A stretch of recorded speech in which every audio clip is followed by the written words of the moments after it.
पुंडलीकवरद हरिविठ्ठल श्री ज्ञानदेव गोपाल कृष्ण भगवान की जय.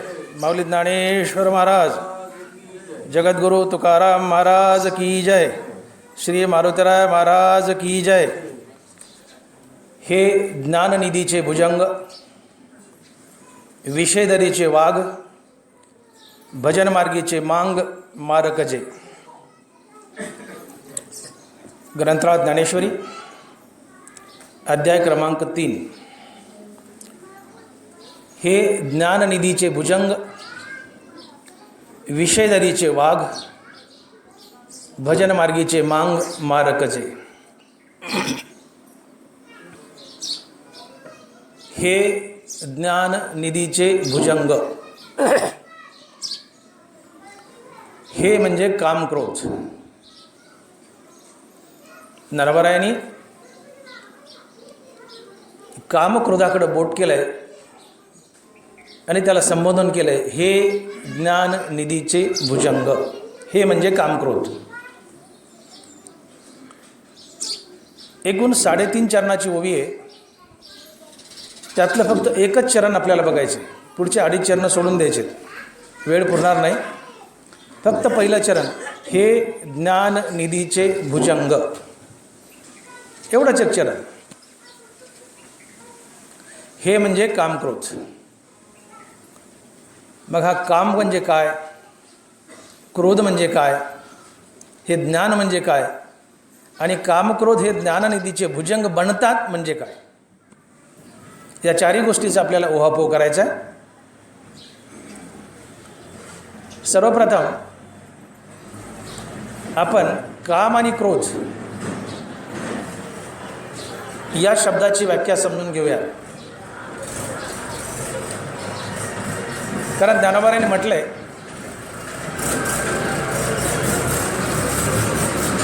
की हे ज्ञाननिधीचे भुजंग.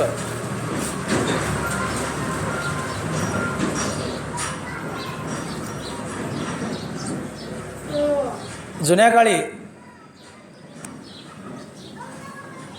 जमिनीमध्ये गुप्त ठिकाणी धन पुरून ठेवण्याची पद्धत होती आणि त्या धनावर एक कणकीचा साप बनवून ठेवायचे आणि तो साप त्या धनाचं रक्षण करायचा. ज्याच्या नशिबात आहे साप त्यालाच ती धनाची पेटी घेऊ द्यायचा. ज्याच्या नशिबात नाही आहे असा मनुष्य जर त्या धनाच्या पेटीला घ्यायला गेला तर साप त्याला चावायचा, तो भुजंग त्याला चावायचा, तो मनुष्य मरायचा आणि त्याच्या हाती ते धन लागत नव्हतं. जसं एरवीच्या नेहमीच्या धनावर हा कणकीचा भुजंग जसा पहारा देतो आणि त्या धनाचं रक्षण करतो, तशाच प्रकारे हे कामक्रोध ज्ञानाच्या ठेव्यावर, ज्ञानाच्या निधीवर भुजंग म्हणून पहारा देतात आणि हे ज्ञान आमच्या हाती लागू देत नाहीत, असा ओवीचा सरळसरळ भावार्थ आहे. तर प्रथमतः हे काम म्हणजे काय आणि क्रोध म्हणजे काय. एकूण 5 ज्ञानेंद्रिय आहेत. आपण काम शब्दाची व्याख्या पाहतोय, कामाची व्याख्या पाहू, नंतर क्रोध पाहू, नंतर ज्ञान पाहू आणि ज्ञाननिधीचे भुजंग कसे बनतात ते पाहू आणि थांबूयात. एकच चरण घ्यायचे आपल्याला. प्रथमतः काम म्हणजे काय. काम म्हणजे, काम म्हटलं की आपल्या डोळ्यापुढं स्त्री पुरुषाची लैंगिक भावना येते. काम काम काम हा शब्द सर्वसाधारणपणे काम म्हटलं की आपल्या डोळ्यापुढं स्त्री पुरुषाची लैंगिक भावना, आपण या कामाचा अर्थ असा घेतो. स्त्री पुरुषाची लैंगिक भावना हा तर काम या शब्दाचा अर्थ आहेच, हा तर एक अर्थ आहेच. परंतु ज्ञानोबारायला एवढा छोटासा कामाचा अर्थ अपेक्षित नाही. ज्ञानोबाराय ज्ञानेश्वरीमध्ये कामाची व्याख्या थोडी वेगळी सांगतात. ज्ञानेंद्रियाच्या विषयभोगाची इच्छा म्हणजे काम. ज्ञानेंद्रियाच्या विषयभोगाची इच्छा म्हणजे काम. एकूण 5 ज्ञानेंद्रिय आहेत. कान, नाक, जीभ, डोळा आणि त्वचा. प्रत्येक ज्ञानेंद्रियाचा आपापला एक स्वतंत्र विषय आहे.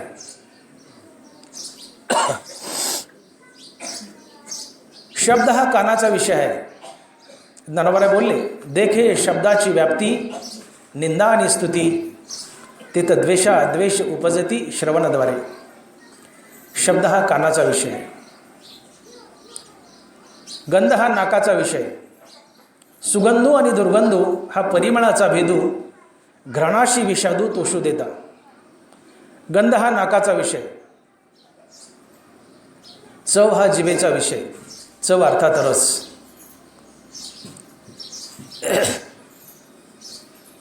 तैसाची द्विविध रसो, जो उपजवी प्रीती आणि त्रासो, म्हणून हा अपभ्रंशू विषय संगू. चव अर्थात रस हा जिभेचा विषय. रूप हा डोळ्याचा विषय. भ्यासूर आणि सुरेख रूपाचे स्वरूप देख, जे उपजवी सुख दुःख नेत्रद्वारे. ज्ञानोबा, रूप हा डोळ्याचा विषय. आता राहिली त्वचा, तर स्पर्श हा त्वचेचा विषय. मृदू आणि कठीण स्पर्शाचे 2 गुण, जे वपूचे ने कारण संतोष खेदा. स्पर्श हा त्वचेचा विषय आहे. एकूणी 5 ज्ञानेंद्रिय आहेत आणि प्रत्येक ज्ञानेंद्रियाचा आपापला एक स्वतंत्र विषय आहे. आपण कान या ज्ञानेंद्रियाचं उदाहरण घेऊ. वेळ मिळालाच तर उरलेली ज्ञानेंद्रिय हे बघू, पण वेळेचा विचार करून झाला सगळ्या ज्ञानेंद्रियाचा विचार करणं तर करूयात, पण तूर्त कान या ज्ञानेंद्रियाचा विचार करूयात आणि काम या शब्दाची व्याख्या पाहूयात की काम म्हणजे काय. शब्द हा कानाचा विषय. शब्द हे 2 प्रकारचे, एक स्तुतीपर आणि एक निंदापर. देखे शब्दाची व्याप्ती, निंदा आणि स्तुती, तिथं द्वेष उपजती श्रवणाद्वारे. ज्ञानोबा, शब्द हा कानाचा विषय. शब्द 2 प्रकारचे, एक स्तुतीपर आणि एक निंदापर. स्तुतीपर शब्द कानाच्या आवडीचा विषय आणि निंदापर शब्द कानाच्या नावडीचा विषय. आता बघा, तासभरानं माझं प्रवचन संपलं की बरीचशी माणसं, त्यातली काही माणसं महाराजाची स्तुती करणारे असतात, काही माणसं निंदा करणारे असतात, काही फुलाच्या माळा घालतात, काही खेटराच्या माळा घालतात. माणसं आहेत ती. कोणी स्तुती करतील, कोणी निंदा करतील. आता माझं प्रवचन संपलं की 10-5 माणसं माझ्याकडे येतील, मला घराडा घालतील आणि माझी स्तुती करतील. बाबा डॉक्टर मोठे साहेब, डॉक्टर भागवतराव मोठे, काय प्रवचन केलं बा तुम्ही. बाबा अशी ज्ञानेश्वरी कुणाला सांगताच येत नाही हो. फारच सखोलताय, काय छान ज्ञानेश्वरी सांगता हो तुम्ही. फारच छान प्रवचन केलं, फारच सुंदर ज्ञानेश्वरी सांगता हो, अशी माझी स्तुती करतील. स्तुती ही कानाला प्रिय आहे. स्तुतीपर शब्द कानाला आवडतो. समोरच्याने माझी स्तुती केली की मला गुदगुल्या होतील. स्तुती ऐकायला मेलेला मनुष्यही गडीवर उठेल, स्तुती ऐकेल आणि पुन्हा मरेल, इतकी स्तुती माणसाला प्रिय आहे. मनुष्य स्तुतीचा भुकेलेला असतो. कुणीतरी आपली वाहवा करावी, कुणीतरी आपली पाठ थोपटावी, कुणीतरी आपल्याला नावाजावं. मनुष्य स्तुतीचा भुकेलेला असतो. शब्द हा कानाचा विषय. शब्द 2 प्रकारचे, एक स्तुतीपर, एक निंदापर. कुणीतरी माझ्याकडे आले आणि माझी स्तुती करायला, तुम्ही खूपच छान प्रवचन केलं. त्या स्तुती करणाऱ्याबद्दल तात्काळ मला राग अर्थात प्रेम प्रीती निर्माण होते. राग हा शब्द शास्त्रामध्ये आपण एरवी एकमेकाला रागवतो तो राग नाही, रागद्वेष. रागद्वेष शास्त्रात राग या शब्दाचा अर्थ होतो प्रेम प्रीती. ज्याने माझी स्तुती केली मला तात्काळ त्या स्तुती करणाऱ्याबद्दल राग अर्थात प्रेम प्रीती निर्माण होईल. आणि त्याबद्दल मला प्रेम प्रीती निर्माण झाली की मी त्याच्यासोबत सदवर्तन करेल. स्तुती करणाऱ्याबरोबर मी तात्काळ त्याच्या गळ्यात हात टाकेल. गडीभर घ्या, रेडे महाराजांनी माझी स्तुती केली, मी तात्काळ रेडे महाराजाच्या गळ्यात हात टाकेल. आणि महाराजाला विचार, महाराज आपण कुठले? डॉक्टर साहेब मी इथला देवळ्याचाच. काय करता? काय नाही महाराज, छोटा मोठा शेती आहे. किती शेती आहे? 10-20 एकर. कापूस किती आहे? 5 एकर. मुलाबाळं काय करतात? वगैरे वगैरे. मी प्रसंगी त्यांना हॉटेलमध्ये नेईन, चहापाणी करेल आणि सांगेल की बीडला माझा आदर्श नगरला डोळ्याचा दवाखाना आहे, या. आले तर मी एखादे डोळे फुकट तपासेल, ऑपरेशन फुकट करेल किंवा कमी दरात करेल. मी त्यांच्यासोबत सदवर्तन करेल आणि सदवर्तनातून पुण्याचा जन्म होतो. आणि पुण्य आणि पाप म्हटलं की ते तुम्हाला भोगूनच पार पाडावं लागतं. आगा कर्मे जे उरावे ते तीही सुखदुःखी फळावे आणि तया ते भोगावया यावे देहा एका. तुमच्या जीवनामध्ये नकभर जरी पुण्य किंवा पाप शिल्लक राहिलं तर ते भोगण्यासाठी पुन्हा पुन्हा जन्म धरावे लागतात आणि जन्म भरण्याच्या फेऱ्यात पुन्हा पुन्हा अडकावं लागतं. ज्ञानोबा बोलतात, आगा कर्मे जे उरावे तर तीही सुखदुःखी फळावे आणि तया ते भोगावया यावे देहा एका. रेडे महाराजांनी माझी स्तुती केली आहे. डॉक्टर साहेब तुम्ही प्रवचन फार छान केलं आहे. मी स्तुती, माझ्या कानानं स्तुती हा शब्द भोगला. ज्यांनी स्तुती केली तात्काळ मला त्याच्याबद्दल राग अर्थात प्रीती प्रेम, आणि त्या प्रेमातून प्रीतीतून मी त्यांच्यासोबत सदवर्तनातून पुण्याचा जन्म. आणि पुण्य आणि पाप म्हणलं की ते भोगूनच पार पाडावं लागतं. आगा कर्मे जे उरावे, भोगावंच लागतं. आता दुसरी बाजू बघा, काही 4 उपटसूळ असतात. मी बोललो की काही फुलाच्या माळा घालतात तर काही खेटराच्या माळा घालतात. 4 जण माझ्याकडे येतील आणि म्हणतील माझी टिंगल करण्यासाठी, माझी निंदा करण्यासाठी, अहो डॉक्टर साहेब ज्याचा धंदा त्यानेच करावा, तुम्ही कशाला नादाला लागले इकडं? हे काय तुमचं काम आहे का? तुम्ही डोळे तपासा, ऑपरेशनच करा. येईन जाईन टिंब कशाला नादाला लागले इकडं? द्या सोडून. तुमचं प्रवचन काही धड झालं नाही, तुम्हाला काही येत नाही, तुम्हाला ज्ञानेश्वरी सांगता येत नाही, तुमचं प्रवचन काही धड झालं नाही असे म्हणून माझी त्याने टिंगल केली, निंदा केली. आणि माझ्या कानाने निंदा हा शब्द भोगला. आत अहंकार सुप्त अवस्थेत दडलेला असतो. तो आतून अहंकार ढुसणी मारतो. डॉक्टर मोठे बघ, त्यांनी तुझी निंदा केली, तुला काही येत नाही म्हटला, तुझ्या कुच्च्या केल्या त्यांनी, बघ डॉक्टर मोठे बघ.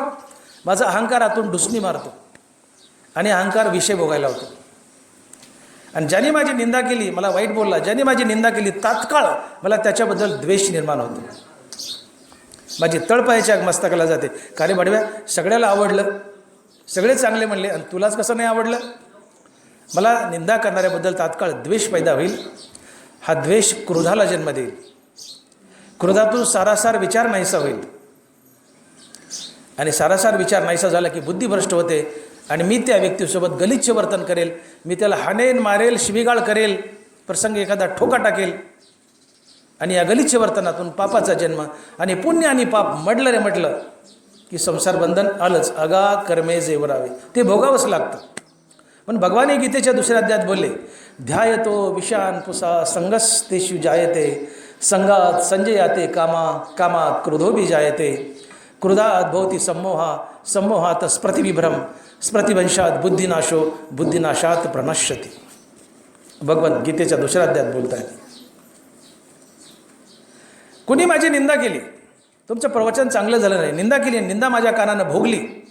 निंदा करणाऱ्याबद्दल तात्काळ द्वेष, द्वेषातून क्रोध, क्रोधातून सारासार विवेकनाश, त्यातून बुद्धिभ्रष्ट, त्यातून त्याच्यासोबत गलिच्छ वर्तन, शिवीगाळ, हाणामारी आणि त्या गलिच्छ वर्तनातून पापाचा जन्म. आणि पुण्य आणि पाप जन्माला आलं रे आलं की ते भोगूनच पार पाडावं लागतं. ज्ञानोबाने बांधले चित्र, आगा कर्मे जे उरावे ते तीही सुखदुःखी फळावे आणि तया ते भोगावया यावे देहा एका. ते भोगावंच लागतं. ते तुम्हाला बांधतात 84 लक्षयोनीमध्ये. नगभर जरी पुण्य किंवा पाप शिल्लक राहिलं मरताना, तर ते भोगण्यासाठी पुन्हा पुन्हा जन्म धरावे लागतात आणि 184 मध्ये अडकावं लागतं. आता एवढ्या बोलण्यातून मी या काम शब्दाची व्याख्या सांगितली. काम, ज्ञानेंद्रियाच्या विषय भोगाला काम असे म्हणतात. तुम्ही माझी स्तुती केली, मी स्तुती भोगली म्हणजे काम भोगला. तुम्ही माझी निंदा केली, मी निंदा भोगली म्हणजे मी काम भोगला. ज्ञानेंद्रियाच्या विषय भोगाच्या इच्छेला काम म्हणतात. आणि त्या कामातून रागद्वेष आणि रागद्वेषातून पुण्यपाप आणि पुण्यपापातून संसार बंधन. ज्ञानेंद्रियाचा विषय भोग म्हणजेच काम. कामाची सहसा व्याख्या आपण अशी घेतो की स्त्री पुरुषांची लैंगिक भावना म्हणजे काम. तो तर एक अर्थ आहेच, पण ज्ञानेश्वरीतला काम या शब्दाचा खरा अर्थ आहे ज्ञानेंद्रियाच्या विषय भोगाची इच्छा म्हणजे काम. आता क्रोध बघा,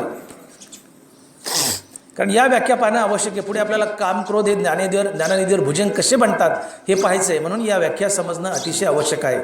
आपण काम पाहिलं, आता क्रोध पहा.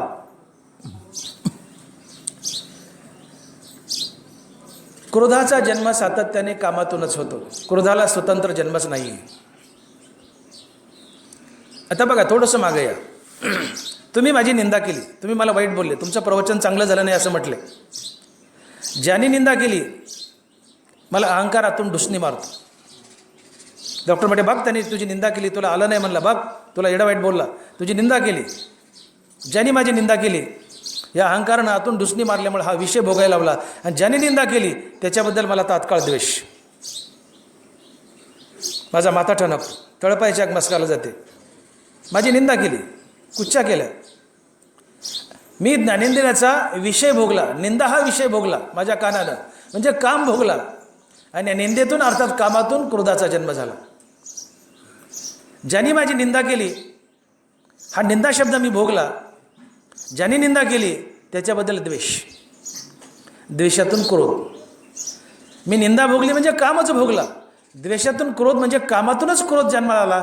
याचा अर्थ क्रोध हा सातत्याने कामातूनच जन्म घेतो, क्रोधाला स्वतंत्र जन्मच नसतो. भगवान बोलले ध्यायतो विषान पुसा संगस्तेषु जायते संगात संजयाते कामा कामात क्रोधोभी जायते. काय बोलतात भगवान? कामात क्रोधोभी जायते.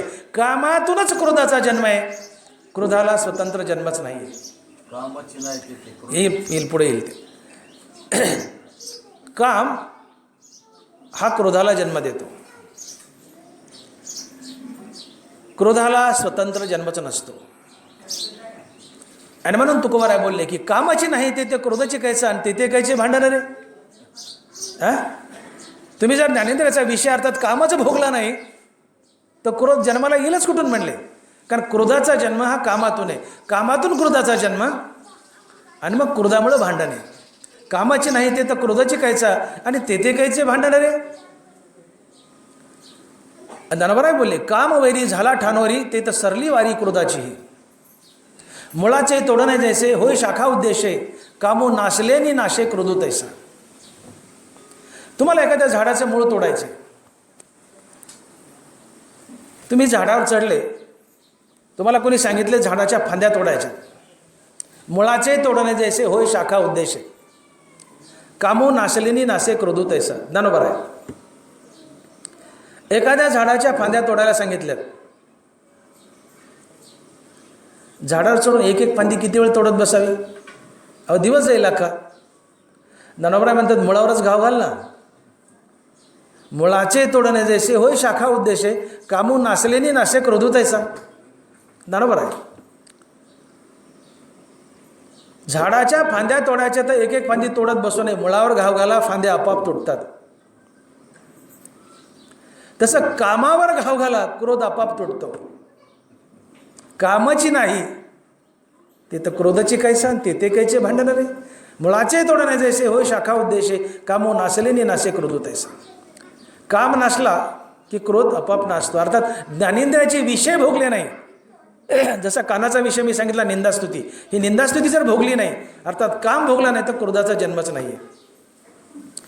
कामो जे तो उपजला ते तो क्रोधू आधीच ठेला आणि क्रोधू असे ठेला संमोह जाणे. ज्ञानोबराय कामो जे तो उपजला ते तर क्रोधू आधीच ठेला. जिथं काम आहे तिथं क्रोध टपकलाच. आणि म्हणून क्रोधाचा जन्म हा सातत्याने कामातूनच होतो, अर्थात ज्ञानेंद्रियाच्या विषय भोगातूनच होतो. क्रोधाला स्वतंत्र जन्मच नाही, कामातूनच क्रोध जन्माला येतो. आपण काम आणि क्रोध या दोन शब्दाच्या व्याख्या पाहिल्या. काम म्हणजे ज्ञानेंद्रियाच्या विषय भोगाची इच्छा, आणि क्रोध म्हणजे कामातून अर्थात ज्ञानेंद्रियाच्या विषय भोगातून निर्माण होतो तो क्रोध. कामातून क्रोध. तुम्ही बघा, मंबाजी बुवानं तुकोबारायला काठीनं मारलं.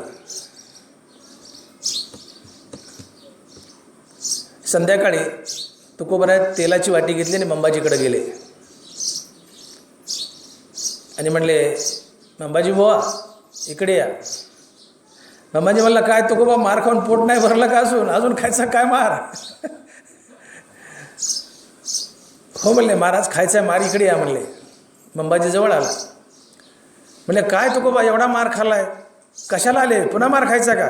म्हणले, नाही हो महाराज, तुम्ही मला मारले, मला मारल्यामुळं तुमचे हात दुखले असतील, मी ते चोळून देतो, मी ते चोळून देतो. तुम्हाला मारू दे बरं कोणी एखाद्या चापट.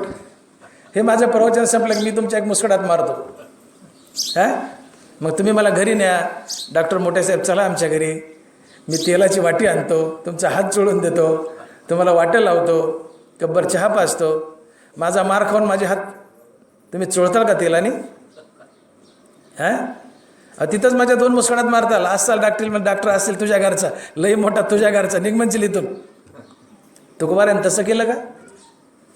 मार खाऊन मंबाजीच्या घरी गेले, तेलाची वाटी घेऊन. म्हणले, मंबाजी तुमचे हात दुखले असतील, मी चोळून देतो. का? अहंकार मेलाय, अहंकार मेलाय.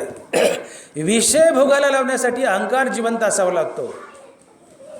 मंबाजीने ठोका टाकला आणि तुकोबारायचा अहंकार जिवंत असता तर तुकोबारायांनी 2 ठोके टाकले असते. अहंकारण्यातून डुसणी मारली असते. म्हटले असते, बघ तुकोबा तुला मारलंय. मंबाजी झोडपला असता. तुकोबाराय भरशब्द बोलले नाही, गप्प बसले. उलट तेलाची वाटी घेऊन गेले आणि त्याचे हात चोळून दिले. का? तुकोबारायला क्रोध आला नाही का? अहंकार मेलाय. विषय भोगायला लावण्यासाठी आत अहंकार जिवंत असावा लागतो. तुकोबारायचा अहंकार मेलाय, म्हणून विषय भोग नाहीये. ज्ञानोबारायची झोळी फाडली विसोबा खेचरानं, वाळीत टाकले या 4 भावंडांना, आणि झोळीत जे काही अन्न आणलंय मागून ती झोळी फाडून ते अन्न मातीत सांडवलं. ज्ञानोबाराय भरशब्द बोलले नाही, भरशब्द बोलले नाही. उलट त्या विसोबाला एवढा मोठा संत बनवला की तो पुढे नामदेव महाराजचा गुरु झाला. अपकार करणाऱ्यावर उपकार करतो तो संत असतो. अपकार करणाऱ्यावर उपकार करतो तो संत असतो. वाळीत टाकले, झोळी फाडली, धान्य सांडले, भरशब्द नाही. ज्ञानोबाराय गप्प आहेत. विसोबा जुलूम करतोय, ज्ञानोबाराय गप्प आहेत. का? अहंकार मेलाय, अहंकार मेलाय. पठाण वेशीत बसलाय, नाथांना गंगा स्नान करावं आणि यावं. पठाणानं तोपर्यंत पान खाऊन थुंका तोंडात जमा करावा, आणि नाथ वेशीत आली की पचकन पानाचा थुंका नाथाच्या अंगावर थुंकावा. नाथानं भरशब्द बोलू नये, गुपचूप माघारी जावं, पुन्हा गंगा स्नान करावं, पुन्हा वेशीत यावं. पठाण तोपर्यंत थुंका जमा करून बसलेलाच होता. नाथ परत आले गंगा स्नान करून, यांनी पुन्हा थुंकावं, नाथानं पुन्हा परत जावं. असं 108 वेळा घडलं. 108. नाथ कंटाळे नाही. पठाण थुंकत होता, नाथ गंगा स्नान करून येत होते. पठाण थुंकत होता, नाथ गंगा स्नान करून येत होते. भरत शब्द बोलले नाही नाथ. नाथ कंटाळे नाही. पठाण कंटाळा, पठाणाच्या तोंडातला थुका संपला. थुकू थुकू त्याच्या तोंडातला थुका संपला. नाथ कंटाळे नाही. पठाण कंटाळा, नाथ कंटाळे नाही. आणि नाही ना ते वाचाळ नाथाला बोलत होता थुंकून. नाथ भरत शब्दही बोलले नाही. का? अहंकार मेलाय. नाथांना क्रोध आला नाही, अहंकार मेलाय, अहंकार मेलाय.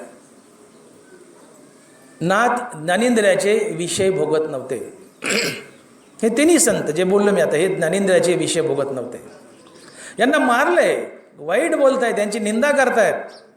आणि तुम्ही विषय जर भोगत असाल तर ज्याने तुमची निंदा केली आणि मारली, तात्काळ त्याच्याबद्दल द्वेष, द्वेषातून क्रोध, क्रोधातून गलिच्छ वर्तन, मारामारी, हे तिन्ही महासंत जर विषय भोगत असते तर ज्यांनी मारले आणि निंदा केली, जो थुंकलाय त्याच्याबद्दल द्वेष, द्वेषातून क्रोध, क्रोधातून गलिच्छ वर्तन आणि मारामारी या तिघांनी त्या लोकांना माघारी मारलं असतं.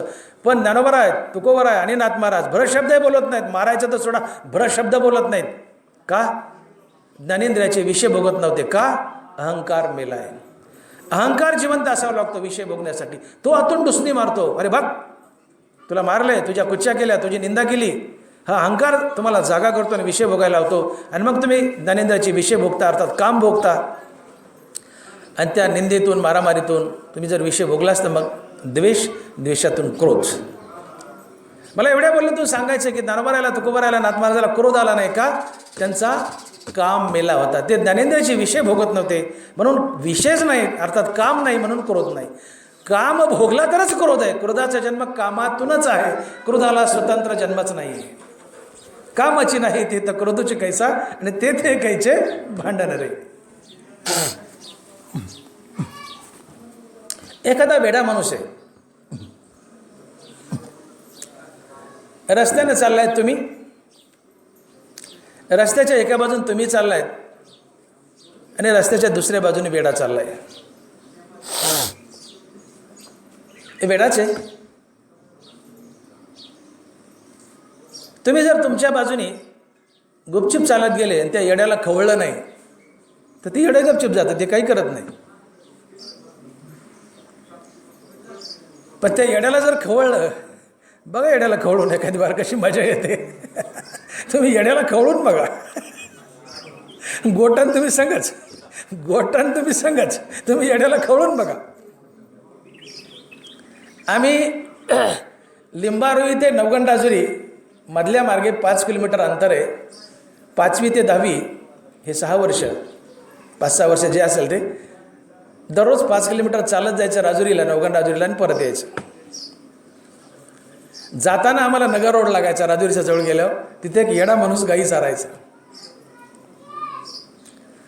5 गाई असायच्या. त्याचा नित्य उद्योगच होता गाई चारायचा. आणि आमचे 5-50 मुलं होते दररोज जाणं येणं करणं, 50-60 मुलं. हे आमच्या 50-60 मुलाच्या घोळक्यात 2-3 मुलं खोडील होते. खोडील होते आणि हमेशा शेंड्याला असायचे, चालताना शेंड्याला असायचे घोळक्याच्या. नगर रोड लागला की तो गाई चारणारा माणूस येडा मला आढळायचा. आता त्याची काही चिड होती. त्या येड्यापाशी गेलं की ह्या पोरांनी त्याला खणवायचं, त्या येड्याला करायचं, येडं टवकारायचं, ते खुणायचं, ते असं बघायचं आमच्याकडं. तेवढ्यावर ते थांबायचं. पण त्याची चिड होती पांगीचं गठुडं, त्याची चिड होती पांगीचं गठुडं म्हणायचं. आणि त्याला म्हणायचं पांगीचं गठुडं. हा शब्द कानावर पडला त्याने गोटा घ्यायचा आणि आमच्या 50 मुलाच्या घोळक्यात गोटा टाकायचा. तो कुणाला लागायचा आणि कुठं लागायचा पत्ता नाही. देव जाणे. पोरगं जाईबंदीच. पाठ काय, डोकं काय, कंबर काय, कुठंही टप्पू बसायचा. पांगीचं गोठडं म्हणायचं आणि पळून जायचं. त्या बदमाश पोराने पळून जायचं. मागच्या 50 पोराला दगड लागायचं. मला सांगा, येडा माणूस ज्याला काही कळत नाही, ज्याला काही कळत नाही आहे, त्या येड्याला सुद्धा निंदा सहन होत नाही. चांगल्या माणसाला तर सोडा,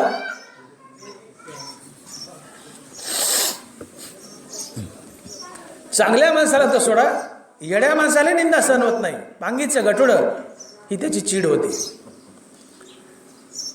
आणि त्याला पांगीचं गठुडं म्हणून चिडवलं ही त्याच्यासाठी निंदा होती. आणि तो त्याचा कान हा निंदापर शब्द भोगायचा. आणि ज्याने निंदा केली त्याच्याबद्दल द्वेष. त्या घोळक्यात कोण बोललं त्याला काय माहीत, सगळाच घोळका बोलला असं गृहीत धरायचं. त्या घोळक्याबद्दल मुलाबद्दल द्वेष, द्वेषातून क्रोध, सारासार विवेकनाश, बुद्धिनाश आणि गलिच्छ वर्तन. गोटा हातात घ्यायचा आणि आमच्या अंगावर फेकायचा, कुणालाही लागायचा. त्या येड्याने काम भोगला. ज्ञानेंद्रियाचा निंदा हा विषय भोगला, कानाचा निंदा हा विषय भोगला, अर्थात काम भोगला म्हणून त्याला क्रोध आला आणि गलिच्छ वर्तन. आणि त्यातून आम्हाला दगडाचा टप्पू मारला. कामातूनच क्रोध जन्माला येतो, क्रोधाला स्वतंत्र जन्मच नसतो. तुम्ही जर त्या येड्याला कळून नाही घेतलं तर ते त्याच्या वाटाने गपचिप जातं, ते काही करत नाही. एरवी दैनंदिन जीवनामध्ये आपण बोलतो, एखादा मनुष्य गप्प बसलाय आणि त्याला आपण चिडवलं काहीतरी, हे नकट्या, हे फेकड्या, काहीतरी म्हटलं त्याला, त्याची चिड काढली. असेल तो फेकडा, असेल तो नकटा, त्याला चिडवलं, ते चवतळून अंगावर येतं. त्याची निंदा केली तुम्ही, त्याला खिजवलंय लंगड्या फेगड्या म्हणून, त्याची चीड येते, त्याला लंगड्या म्हटले, फेगड्या म्हटले, लंगडं, ती त्याची निंदा झाली. त्याचे कान निंदा हा शब्द भोगतात. ज्ञानेंद्रिय कसे शब्द भोगतात? निंदा हा शब्द भोगतात. त्यांनी निंदा हा शब्द भोगला आणि तुमच्या अंगावर धावून आला. निंदा हा शब्द भोगला म्हणजे काम भोगला आणि त्याला क्रोध आला. कामातूनच क्रोध जन्माला आला. क्रोधाला स्वतंत्र जन्म नसतो. म्हणून आपण बोलतो, कशाला कुत्र्याच्या शेपटावर पाय दिला, कशाला खवळून घेतलं, कुत्र्याच्या शेपटावर पाय दिलाच कुत्रं वाम करतं, आणि आता ते गप्प बसलं असतं. एखाद्याला खवळून घेतलं तर त्याला क्रोध येतो, कारण तो काम भोगतो, ज्ञानेंद्रियाचा विषय भोगतो. आणि म्हणून कामातूनच क्रोधाचा जन्म आहे, क्रोधाला स्वतंत्र जन्मच नाही आहे. एखादी सासू आहे आणि एखादी सून आहे.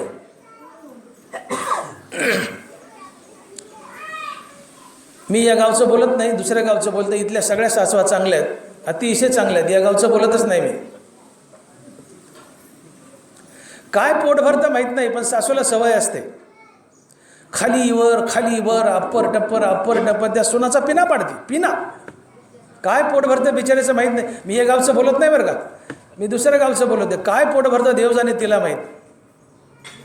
हजारात एखादी सासू असते की लेकीला सुनेला लेक समजणारी. सुनेच्या मुखामध्ये रामनाम आहे. काहीतरी काम करते आणि रामनामाचा जाप चाललाय. आणि सासू नाही ते त्या सुनाला बोलते, नाही ते बोलून तिची निंदा करते, वाईट बोलून. पण सुनेच्या मुखात रामनाम आहे. तुकोबरा बोलले, राम म्हणता काम क्रोधाचे दहन, होय अभिमान देशोधडी. ज्या वेळेस तुमच्या मुखामध्ये रामनाम असतंय त्यावेळेस तुमचा अहंकार मरतो. आणि ज्यावेळेस तुम्ही रामनाम घेण्याचं थांबता त्यावेळेस तुमच्या मनामध्ये अहंकार पुन्हा येऊन वास करतो. ज्ञानोबा बोलले, उचलेली या प्राणा सरिसी इंद्रियही निगती जैसी, तैसा मनोबुद्धीपासी अहंकारो ये. मनषष्टाया इंद्रिया ते धनंजया, देह राजूने देहापासून गेली. ज्ञानोबा आहे. मनुष्य मरायला लागला आणि त्याचा जीवात्मा पुढच्या प्रवासाला निघलाय. तर पुढच्या प्रवासाला जात असताना हा जीवात्मा आपल्यासोबत 5 ज्ञानेंद्रिय आणि 6 मन घेऊन जातो. ज्ञानोबा बोलत आहेत, मनषष्टाया इंद्रिया ते धनंजया, देह राजूने देहापासून गेली. जसं जीवात्मा पुढच्या प्रवासाला निघलं, जीवात्मा म्हणलं की त्याच्यासोबत ही 6 इंद्रिय आलीच, तसं मन म्हणलं की मनामध्ये अहंकार आलाच. उचलली या प्राणा सरिसी इंद्रियही निगती जैसी, तैसा मनोबुद्धीपासी अहंकार ये. तुम्ही जेव्हा रामनाम घेता तेव्हा मनात आणि बुद्धीमध्ये अहंकार वास करतोच. आणि जेव्हा रामनाम घेता तेव्हा मनातला आणि बुद्धीतला अहंकार मरतोच. सून रामनाम घेते आणि काहीतरी काम करते, आणि सासू नाही ते घाण बोलते त्या सुनेला. सून रामनाम घेते म्हणून तिचा अहंकार मेलाय. सासू घाण बोलते तरी सासूने घाण बोललेली निंदा तिचे कान भोगणार नाहीत. ती रिलॅक्स अवस्थेत राहील, हसतमुख सासूकडे जाईल आणि सासूला समजवेल, काय झालं सासूबाई, काय झालं आत्याबाई, कामून रागावलात, गेले असतील बीडला, आल्यावर आम्ही दोघं करू काय राहिलं असेल ते, नका रागावू, नको जीवाला थोडं असं शांत राहा. सून सासूला समजदारीच्या गोष्टी करेल. जरी सासू सुनेला शिव्या देऊन तिची निंदा करत असली तरीही सून निंदा हा विषय भोगणार नाही. का? अहंकार मेलाय. का? मुखात रामनाम आहे. पण तीच सून जरा छकडी आहे, छकडी नवीन टाईपची, नट्टाकट्टा भांग पाडणारी, देवाचं नाव मुखात नाही आहे, छकडी सुने नवी आहे, तोंडात देवाचं अजिबात नाव नाही. आणि सासू सुनेला शिव्या द्यायली. बघा देऊन अशा सुनाला शिव्या. सासू निंदा करायली, सुनेला बोलायली, पोळ्या करता करता बेलनच घेऊन धावेल, अंगावरच धावून जाईल. का? आतून अहंकार डुसणी मारतो. अगं बघ, सासू तुझी निंदा करायली, तुला बरं वाईट बोलायला लागली, बघ, अहंकार डुसणी मारतो तिला. मुखात रामनाम नाहीये, अहंकार पुन्हा मनात आलाच. उचलली या प्राणा सरिसी इंद्रिय निगती जैसी, तैसा मनोबुद्धीपासून अहंकार ये. रामनाम थांबलं की मनात अहंकार आलाच. सासू निंदा करते, वाईट बोलते, अहंकारातून डुसणी मारतो. बघ, सासू वाईट बोलायली, चपात्या सोडते आणि सासूकडे धावत जाते, का बोलायलात, काय चुकलंय माझं, अंगावर जाईल. पहिली सून समजदारीच्या गोष्टी करते, अहंकार मेलाय, मुखात रामनाम आहे. सासूबाई नका रागू, करू आम्ही, नका जिबाल तोडू. पहिली रामनामावाली, जिच्या तोंडात रामनाम नाही ती बेलनं घेऊन धावेल. काय चुकलंय, काय कमी केलंय, माझ्या बापाने एवढं दिलंय तेवढं दिलंय, फुकट आले का. सासूचा पान उतारा करेल. का? अहंकारानं डुसणी मारली, निंदा हा शब्द कानाला भोगायला लावला, त्यातून साधूबद्दल सासूबद्दल द्वेष, देशातून क्रोध आणि क्रोधातून सासू सुनाचं भांडण. तात्पर्य या सगळ्या गोष्टीतून, या बोलण्यातून मला एवढं सांगायचे की क्रोधाला स्वतंत्र जन्मच नाही आहे. क्रोध हा सातत्याने कामातूनच जन्म घेतो. ज्ञानेंद्रियच्या विषयभोगातून, ज्ञानेंद्रियच्या विषयभोगालाच काम म्हणतात आणि या कामातूनच क्रोध जन्माला येतो. आणि हे काम क्रोध जाऊन ज्ञाननिधीवर बसतात आणि भुजंग म्हणून पहारा देतात. आता हे ज्ञान म्हणजे काय? आपण काम आणि क्रोधाची व्याख्या पाहिली. हेच काम क्रोध ज्ञाननिधीवर जाऊन भुजंग म्हणून बसतात आणि इथं पहारा देऊन आमचंच आत्मज्ञान आम्हाला प्राप्त होऊ देत नाहीत. हे ज्ञाननिधीचे भुजंग. हे काम क्रोध ज्ञाननिधीवर भुजंग म्हणून पहारा देतात. म्हणजे नेमकं काय करतात आणि आमचं आत्मज्ञान आम्हाला आमच्या हाती का लागू देत नाहीत आणि मोक्षापासून वंचित का ठेवतात, हा विषय आपला. आता तत्परी ज्ञान म्हणजे काय आपण पाहूयात की ज्ञान कशाला म्हणावं. हे ज्ञाननिधीचे भुजंग, कामक्रोध हे ज्ञाननिधीचे भुजंग आहेत. हे ज्ञान म्हणजे काय? ज्ञान या शब्दाचा सरळ अर्थ होतो आत्मज्ञान. परमात्मा ऐसे जे एक वस्तू असे ते जया दिसे ज्ञानास्तव. ज्ञानवर आहे. परमात्मा ऐसे जे एक वस्तू असे ते जया दिसे ज्ञानास्तव. ज्या गोष्टीने परमात्मा दिसतो किंवा ज्या ज्ञानाने परमात्मा दिसतो त्या ज्ञानाला आत्मज्ञान म्हणतात. देव पाहायचा आहे, देव भेटावासा वाटतो, तर तुम्हाला आत्मज्ञान व्हावं लागतं. आणि आत्मज्ञान म्हणजे काय? ज्ञान म्हणजेच आत्मज्ञान. तर मी देह नसून आत्मा आहे अशा बोधावर आरूढ होणं म्हणजे आत्मज्ञान. मी देह आणि देह संबंधीनं माझं, मी देह आणि देह संबंधीनं माझं म्हणजे अज्ञान. आणि मी देह नसून मी आत्मा आहे अशा बोधावर आरूढ होणं म्हणजे आत्मज्ञान. मग मी देह नसून आत्मा आहे आणि आत्मा तर विश्वव्यापी आहे, याचा अर्थ आत्म्याच्या रूपानं मीच विश्व व्यापलंय. जगातील दगड धोंडे माती, जगातील प्रत्येक वस्तू मी बनलोय. मी देह नसून मी आत्मा आहे, आत्मा विश्वव्यापी आहे. आत्मा विश्वव्यापी आहे आणि मी आत्मा आहे, तर आत्म्याच्या रूपानं मीच विश्व व्यापले. जगातील प्रत्येक चराचर वस्तू मीच बनलोय.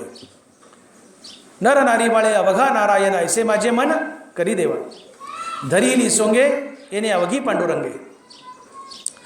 जे जे दृष्टी दिसे ते ते हरिरूप. आधी ब्रह्मा करुणी शेवटी मशक धरुणी माझी समस्त जाणुनी स्वरूप माझे.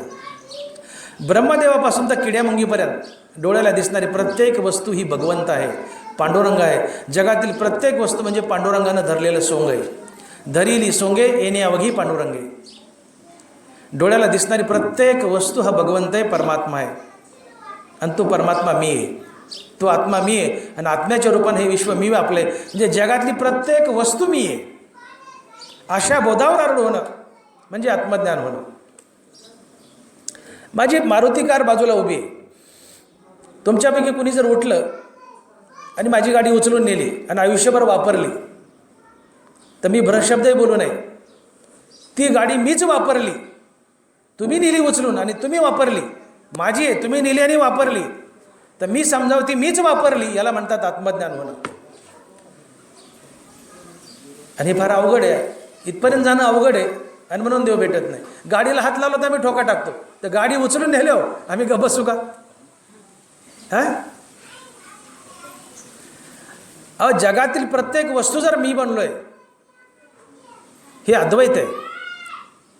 मी डॉक्टर मोठे आणि तुम्ही श्रोते हा भावच नसतो. मी डॉक्टर मोठे आणि तुम्ही डॉक्टर मोठे, मी पांडुरंग आणि तुम्ही पांडुरंग.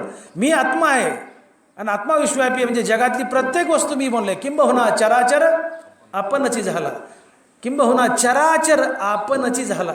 जगातली प्रत्येक चराचर प्रत्येक वस्तू मी झालोय. मग माझी गाडी मी वापरली काय तुम्ही वापरली काय? पर्यायाने मीच वापरली.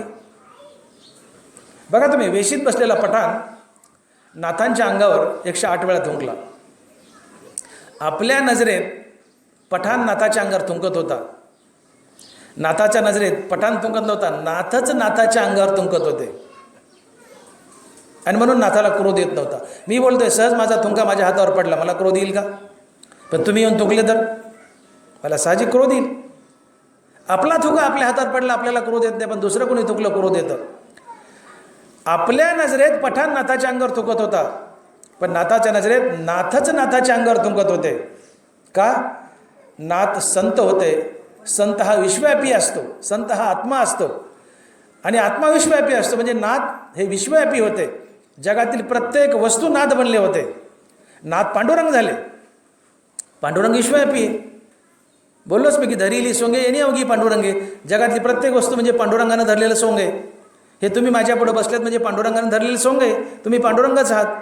फक्त अहंकारात बद्ध आहे म्हणून खरे पांडुरंग नाहीत, खोटे पांडुरंग आहेत. अहंकार टाका, तुम्ही पांडुरंगच आहेत. अहंकार गेला तुका म्हणे देव झाला. तुम्ही पांडुरंगच आहात. जगातली प्रत्येक वस्तू हा देव आहे. चराचर जगत परमात्मा स्वरूप पाहणं म्हणजे आत्मज्ञान. नाथ संत होते, नाथ आत्मा होते. आत्मा विश्वव्यापी असतो, आणि मग आत्म्याच्या रूपानं नाथानंच विश्व व्यापले. म्हणून नाथही देव आणि पठाणही देव. नाथही पांडुरंग आणि पठाणही पांडुरंग, ही नाथाची नजर होती. नाथही नाथच आणि पठाणही नाथच. नाथाच्या नजरेत ते वेगळे नव्हतेच, कारण नाथ जगातील प्रत्येक वस्तू बनले होते. दगडधोंडा, झाडं झुडपं, किडा मुंगी, प्रत्येक वस्तू नाथ बनले होते. आणि म्हणून नाथ पठाणही बनले होते. आणि म्हणून पठाण नाथाच्या अंगावर थुंकला तर एक प्रकारे नाथ समजत होते मीच माझ्या अंगावर थुंकतोय, कारण पठाण माझ्या नजरेत वेगळा नाही. पठाणही नाथाचे, नाथही नाथाचे आहेत, कारण नाथाने विश्व आपलं होतं. आणि म्हणून पठाण 108 वेळा थुंकून नाथाला क्रोध आला नाही. आणि नाथाच्या नजरेत पठाण नाथाच्या अंगावर थुंकत नव्हता, नाथच नाथाच्या अंगावर थुंकत होते. कारण नाथ चराचर बनल्यामुळे नाथही नाथच आणि पठाणही नाथच. आणि म्हणून नाथाला क्रोध आला नाही. आणि अशा बोधावर आरूढ होणं याला म्हणायचं आत्मज्ञान. मी देह नसून मी आत्मा आहे, आणि आत्म्याच्या रूपानं मीच विश्व आपले, जगातली प्रत्येक वस्तू मी बनलोय, अशा बोधावर आरूढ होणं म्हणजे आत्मज्ञान होणं. आणि आत्मज्ञान झाल्याशिवाय माणसाला मोक्ष नाही आहे. ज्ञाने विना मोक्ष नाही हा सिद्धांत वेद बोले हात उभारोने. ज्ञाने विना मोक्ष नाही हा सिद्धांत वेद बोले हात उभारोने. नामदेव महाराज. जोपर्यंत हे आत्मज्ञान आम्हाला होत नाही तोपर्यंत आम्हाला मोक्षाची प्राप्ती नाही आहे. आणि या आत्मज्ञानावर तर हे कामक्रोध भुजंग म्हणून पहारा देतात. मुद्दा लक्षात घ्या. जोपर्यंत आत्मज्ञान आम्हाला होत नाही तोपर्यंत आम्ही संत बनत नाहीत, किंवा मुक्त होत नाहीत, किंवा देवाची भेट होत नाही. आत्मज्ञान झाल्याशिवाय आम्हाला मोक्ष नाही आहे. आणि आत्मज्ञानाची राखण करायला भुजंग म्हणून हे कामक्रोध पहारेकरी बसलेत. आणि म्हणून आमचंच आत्मज्ञान आम्हाला मिळत नाही. हे आत्मज्ञान जन्मताच आमच्या हृदयात बद्ध आहे. तशा हृदया माझी मी रामू असता सर्व सुखाचा आरामो. हृदयात राम उभा आहे जन्मताच, आणि राम म्हणजेच आत्मज्ञान. मी सिद्ध असता का निघावे निमावे साधनवरी. देव बोलले हो की मी तुमच्या जन्मताच हृदयात उभा आहे. याचा अर्थ जन्मताच आत्मज्ञान आमच्या हृदयात उभा आहे. हे समस्त ही श्री वासुदेव ऐसा प्रतिती रसाचा ओतला भाव, म्हणून भक्ता माझी रावो आणि ज्ञानी आहे तोच. खरा भक्त कोण आणि ज्ञानी कोण? ही जो जगत परमात्मा स्वरूप पाहतो हे समस्त ही श्री वासुदेव. जगात एक वासुदेव श्रीकृष्णच नटलाय असं समजून वागवतो. अर्थात जगत परमात्मा स्वरूप पाहतो तो खरा भक्त असतो आणि तो खरा ज्ञानी असतो. तुम्ही जन्मताच आत्मज्ञानी आहात. जन्मताच आत्मज्ञान आमच्या हृदयात बंद आहे. जन्मताच आम्ही मुक्त आहोत. आणि म्हणून तुकोबारा बोलले की मुक्त होता परी बळे झाला बद्ध, घेऊन या छंद माझे माझे. बाबा तू मुक्तच आहेस, मुक्तच आहेस, पण तू बद्ध का झालास? घेऊन या छंद माझे माझे माझे. माझं पोरग, माझी बायको, माझा संसार, माझी धन दौलत घेऊन या छंद, माझे माझे माझे. तुकोबराय बोलले, तू माझं म्हणायचं सोड, तू मुक्तच आहे. न म्हणा माझे ऐसे, न म्हणा माझे ऐसे, तुम्ही मुक्तच आहेत, फक्त मी आणि माझं म्हणायचं सोडा. तुम्हाला जन्मताच आत्मज्ञान प्राप्त आहे. मग जन्मताच प्राप्त आहे, हे आत्मज्ञान झाल्याशिवाय मोक्ष नाही आहे. आणि हे आत्मज्ञान तर जन्मताच प्राप्त आहे. मग हे जन्मताच प्राप्त असून, आमचं असून आम्हाला का मिळत नाही आणि मी मुक्त का होत नाहीत, तर या आत्मज्ञानावर काम क्रोध भुजंग म्हणून पहारा देत आहेत. आणि हे आत्मज्ञान आमच्या हाती लागू देत नाहीत. जसं मी बोललो सुरुवातीला, जुन्या काळी लोक कणकीचा साप करून धनावर ठेवायचे, धन पुरायचे आणि त्यावर साप ठेवायचे. तो साप ज्याच्या नशिबात धन आहे त्यालाच ते हाती लागू द्यायचा. इतर कोणी गेले त्याला तो चावायचा आणि तो मनुष्य मरायचा. तो साप, तो भुजंग त्या धनाचं रक्षण करतो.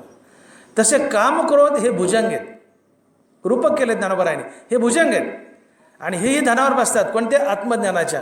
आणि ते आत्मज्ञानाचं धन आमच्या हाती लागू देत नाहीत. हे पहारेकरी बनले. जोपर्यंत तुम्ही यांना बाजूला हटवत नाही तोपर्यंत ते ज्ञान, आत्मज्ञान, ज्ञानाची पेटी आमच्या हाती लागत नाही. आमचं आहे, पण आमचं असून आम्हाला मिळत नाही ना, आम्ही मुक्त होत नाहीत. जन्मातच हृदयात ज्ञान बंद आहे. आमचं असून आम्हाला मिळत नाही का? तर कामक्रोध यावर पहारा देत आहेत आणि आम्हाला चावायला धावतायत. हे आमचं ज्ञान आमच्या हाती लागू देत नाहीत. ज्ञानोबराय बोलले, आधी याते जिनावे, मग ते ज्ञान पावावे, तव पराभव न संभवे रागद्वेषा. ज्ञान तरी मुळचे शुद्ध, परी इहे असे प्रवृद्ध, म्हणून अगाध होऊन ठेले. ज्ञानोबराय काय बोलतात बघा, ज्ञान तरी शुद्ध, परी इहे असे प्रवृद्ध, म्हणून अगाध होऊन ठेले. ज्ञान हे शुद्ध आहे, जन्मताच तुमच्या हृदयात बंद आहे, पण ते मिळायला कठीण झाले का? तर यावर भुजंग बसलेत, कामक्रोध नावाचे. आणि हे भुजंग याची राखण करतायत आत्मज्ञानाची, आणि तुमच्या हाती लागू देत नाहीत. अन्यथा हृदयात बंदच आहे. ज्ञान हे मुळचे शुद्ध, पण ही असे प्रवृद्ध, जन्मताच प्राप्त आहे, पण यांनी झाकलंय, हे पहारा देत आहेत आणि तुमच्या हाती लागू देत नाहीत. आणि हे ज्ञान झाल्याशिवाय तर तुम्हाला मोक्ष नाही आहे. ज्ञानोबराय बोलले, बघा तुम्ही शेतकरी आहेत. इही विना एकले आम्ही ज्ञान नाही देखिले, जैसे कोंडेनी गुंतले बीज निपजे. आत्मज्ञान आणि कामक्रोध यांची संगती कशी बघा, कसे एकमेकाला कायमचे चिटकून असतात. ज्ञानोबराय बोलतायत, इही विना एकले आम्ही ज्ञान नाही देखिले, जैसे कोंडेनी गुंतले बीज निपजे. तुम्ही शेतकरी आहात. ज्वारीला ज्यावेळेस ज्वारीचा दाना लागतो, तो असा आंब्यासारखा लटकलेला असतो का गोंडात फिटा असतो? कशात फिटा असतो? गोंडात. ज्ञानोबराय बोलतात, इही विना एकले आम्ही ज्ञान नाही देखिले, जैसे कोंडेनी गुंतले बीज निपजे. कशात बीज निपजतं ज्वारीचं? गोंडात. गोंडात. ज्वारी अशी लटकलेली नसते, ती गोंडात फिट असते. ज्वारीचा दाना म्हणलं की तो गोंडात फिट्टा आलाच. तसं आत्मज्ञान म्हणलं की ते कामक्रोधात फिट्टा आलंच. कामक्रोधाशिवाय एकटं आत्मज्ञान कधी सापडतच नाही. आत्मज्ञान म्हणलं की त्याच्यावर पहारा द्यायला हे कामक्रोध भुजंग आलेच. इही विना एकले आम्ही ज्ञान नाही देखिले, जैसे कोंडेनी गुंतले बीज निपजे. ज्ञानोबराय बोलतायत, प्रभे विन भानू, धुमे विन हुताशनो, दर्पण मळ हेनो कहीची नशे. चंदनाची मुळी गिवसोन घेपे व्याळी, का उलबाची खोळी गर्भस्थासी. प्रभे विन भानू, प्रभा म्हणजे प्रकाश. प्रकाशाशिवाय सूर्य नसतो. धुराशिवाय अग्नी नसते. मळाशिवाय आरसा नसतो. सापाशिवाय चंदनाची मुळी नसते. चंदनाची मुळी गार असते आणि तो गारवा लागावून साप हमेशा चंदनाच्या झाडाजवळ मुळीजवळ सापडतात. आणि मग त्यांना बोलतात की चंदनाची मुळी गिवसोन घेपे व्याळी, का उलबाची खोळी गर्भस्थाशी. पाण्याच्या आवरणाशिवाय गर्भाची खोळ नसते, बाळ नसते. बघा, प्रभे विन भानू, धुमे विन हुताशनो, दर्पण मळ हेनो कहीची नसे. चंदनाची मुळी गिवसोन घेपे व्याळी, का उलबाची खोळी गर्भस्थासी. तैसे इही विना एकले आम्ही ज्ञान नाही देखिले, जैसे कोंडेनी गुंतले बीज निपजे. ज्ञानोबराय, प्रभेशिवाय सूर्य नाही, धुराशिवाय अग्नी नाही, मळाशिवाय आरसा नाही, सापाशिवाय चंदनाची मुडी नाही, पाण्याच्या आवरणाशिवाय गर्भ नाही, गोंडाशिवाय ज्वारीचा दाना नाही, तसं कामक्रोधाशिवाय आत्मज्ञानही नाही. हे ज्ञानावर सुचवतात. हे विना केले आम्ही ज्ञान नाही देखिले, जैसे कोंडई निगुंतले बीज नेपिजे. आत्मज्ञान म्हणलं की त्याच्यावर पहारा द्यायला हे कामक्रोध आलेच. बिना कामक्रोधाचं आत्मज्ञान हृदयात सापडतच नाही. आणि म्हणून तुम्ही जर शेतामध्ये विहीर खोदायला घेतली आणि तुम्हाला पाणी लागलं जमिनीमध्ये, तर तुम्ही पाणी कुठून आणलं का मुळच जमिनीत होतं? पहिलं स्वतः मुळच पाणी. हां, तुम्ही काय केलं? फक्त पाण्यावरचा मातीचा दल बाजूला केला. बरोबर आहे? तसं आत्मज्ञान हृदयात मुळच आहे, मुळच आहे. फक्त त्याच्यावरचा काम क्रोधाचा दल बाजूला करायचा आहे. कळालं? काय करायचं परमार्थात? तुम्ही विहीर खोदली, विहिरीला पाणी लागले, पाणी तुम्ही कुठून आणलं नाही, ते मुळच जमिनीत आहे. फक्त त्याच्यावरचा मातीचा दल बाजूला केला आहे, पाणी आपोआप सापडले. तसं आत्मज्ञान हृदयात आपोआप जन्मताच प्राप्त आहे. फक्त त्याच्यावरचा काम क्रोधाचं आवरण, काम क्रोधाचा दल बाजूला करायचा आहे. ज्ञान हृदयात मुळच बंद आहे. दारावर काही पहारेकरी आहेत, घरात जायचे, ते पहारेकरी बाजूला हटवल्याशिवाय घरात प्रवेश नाही आहे. तसं हे काम क्रोधरूपी हे भुजंग, हे पहारेकरी, हे बाजूला हटवल्याशिवाय आत्मज्ञानाच्या आत्मस्वरूपाच्या घरात आम्हाला प्रवेश करता येत नाही. आणि म्हणून ज्ञानोबा बोलतात की आधी याते जिनावे, मग ते ज्ञान पावावे, तब पराभव न संभवे राग द्वेषा. आधी याते जिनावे. आत्मज्ञान हवंय ना? आत्मज्ञानाशिवाय मोक्ष नाही. आत्मज्ञान तर हवंय, पण हवंय ना? मग आधी याते जिनावे. कुणाला? या काम क्रोधाला जिंका, तरच ते आत्मज्ञान तुम्हाला मिळेल, अन्यथा मिळणार नाही. आणि म्हणून आत्मज्ञान हे जन्मताच हृदयात बंद आहे, जन्मताच प्राप्त आहे. पण प्राप्त असून आमचं आम्हाला मिळत नाही. याचं कारण हे कामक्रोध भुजंग म्हणून त्यावर पहारा देत आहेत आणि या ज्ञानाची राखण करतायत, आणि ते आम्हाला मिळू देत नाही. अन्यथा तुम्ही जन्मताच मुक्त आहात, जन्मताच आत्मज्ञान प्राप्त आहे. संत हा निमित्त मात्र असतो. आपण म्हणतो ना की सद्गुरूशिवाय मोक्ष नाही आहे. सद्गुरू हा निमित्त मात्र आहे. हे आत्मज्ञान आमच्या शरीरात कुठंतरी हरपलं आहे. आणि संत फक्त येऊन, महात्मा किंवा सद्गुरू, है ना, माझ्या विठोबाचा कैसा प्रेमभाव आपणाची देव होई गुरु. सद्गुरूशिवाय, श्रीगुरूशिवाय मोक्ष नाही. तुम्हाला आत्मज्ञान अगोदर झालं असतं, नवे नवे जन्मातच आत्मज्ञानी आहात तुम्ही, मुळच आहे, प्राप्तच आहे. फक्त श्रीगुरू येऊन दाखवतो कुठं तुमचं आत्मज्ञान हरपलंय. म्हणून ज्ञानोबा बोलले, हरपले आपण पे पावे, ते संता ते पाहता गिवसावे, म्हणून वानावे ऐकावे तेची सदा. ज्ञानोबा आहे. आमच्या हृदयात आत्मज्ञान हे जन्मताच बंद आहे, ते जन्मताच प्राप्त आहे. फक्त ते आमच्या हृदयात शरीरात कुठेतरी हरपलं आहे, आणि ते दाखवण्यासाठी सद्गुरू लागतो. सद्गुरूने दाखवल्याशिवाय ते आत्मज्ञान आम्हाला मिळत नाही. एक दृष्टांत सांगतो म्हणजे लक्षात येईल. एकदा एका बाईची नथ हरपली. सगळ्या घरात शोधू लागली.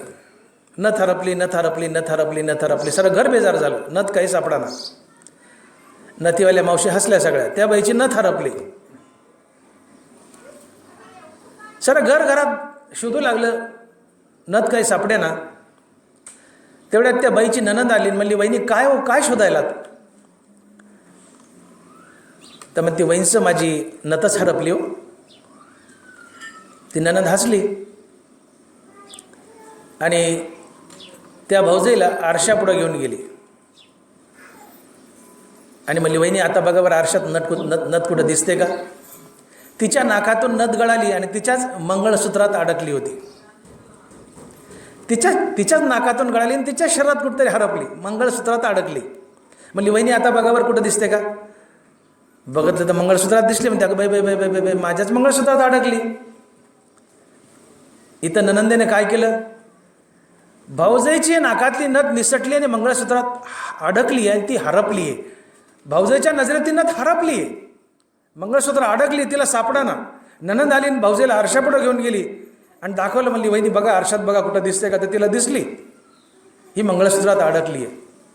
नणंदेने जशी नथ दाखवली तिचीच नथ आहे, तिच्याच शरीरात कुठेतरी हरपली आहे, ती फक्त नणंदेने दाखवली. तसं आमचंच आत्मज्ञान आहे, जन्मताच प्राप्त आहे, ते कुठंतरी शरीरात हरपलंय. सद्गुरू येऊन दाखवतो की बाबा तू ज्ञानी आहेस. अहम ब्रह्मास्मी या महावाक्याचं श्रवण करून तो तुम्हाला ज्ञानी बनवतो. तुम्ही जन्मताच ज्ञानी आहात, जन्मताच आत्मज्ञान प्राप्त आहे, पण ते शरीरात हरपले आपण पे पावे, ते संता ते पाहता घेवसावे, म्हणून वानावे ऐकावे त्याची सदा.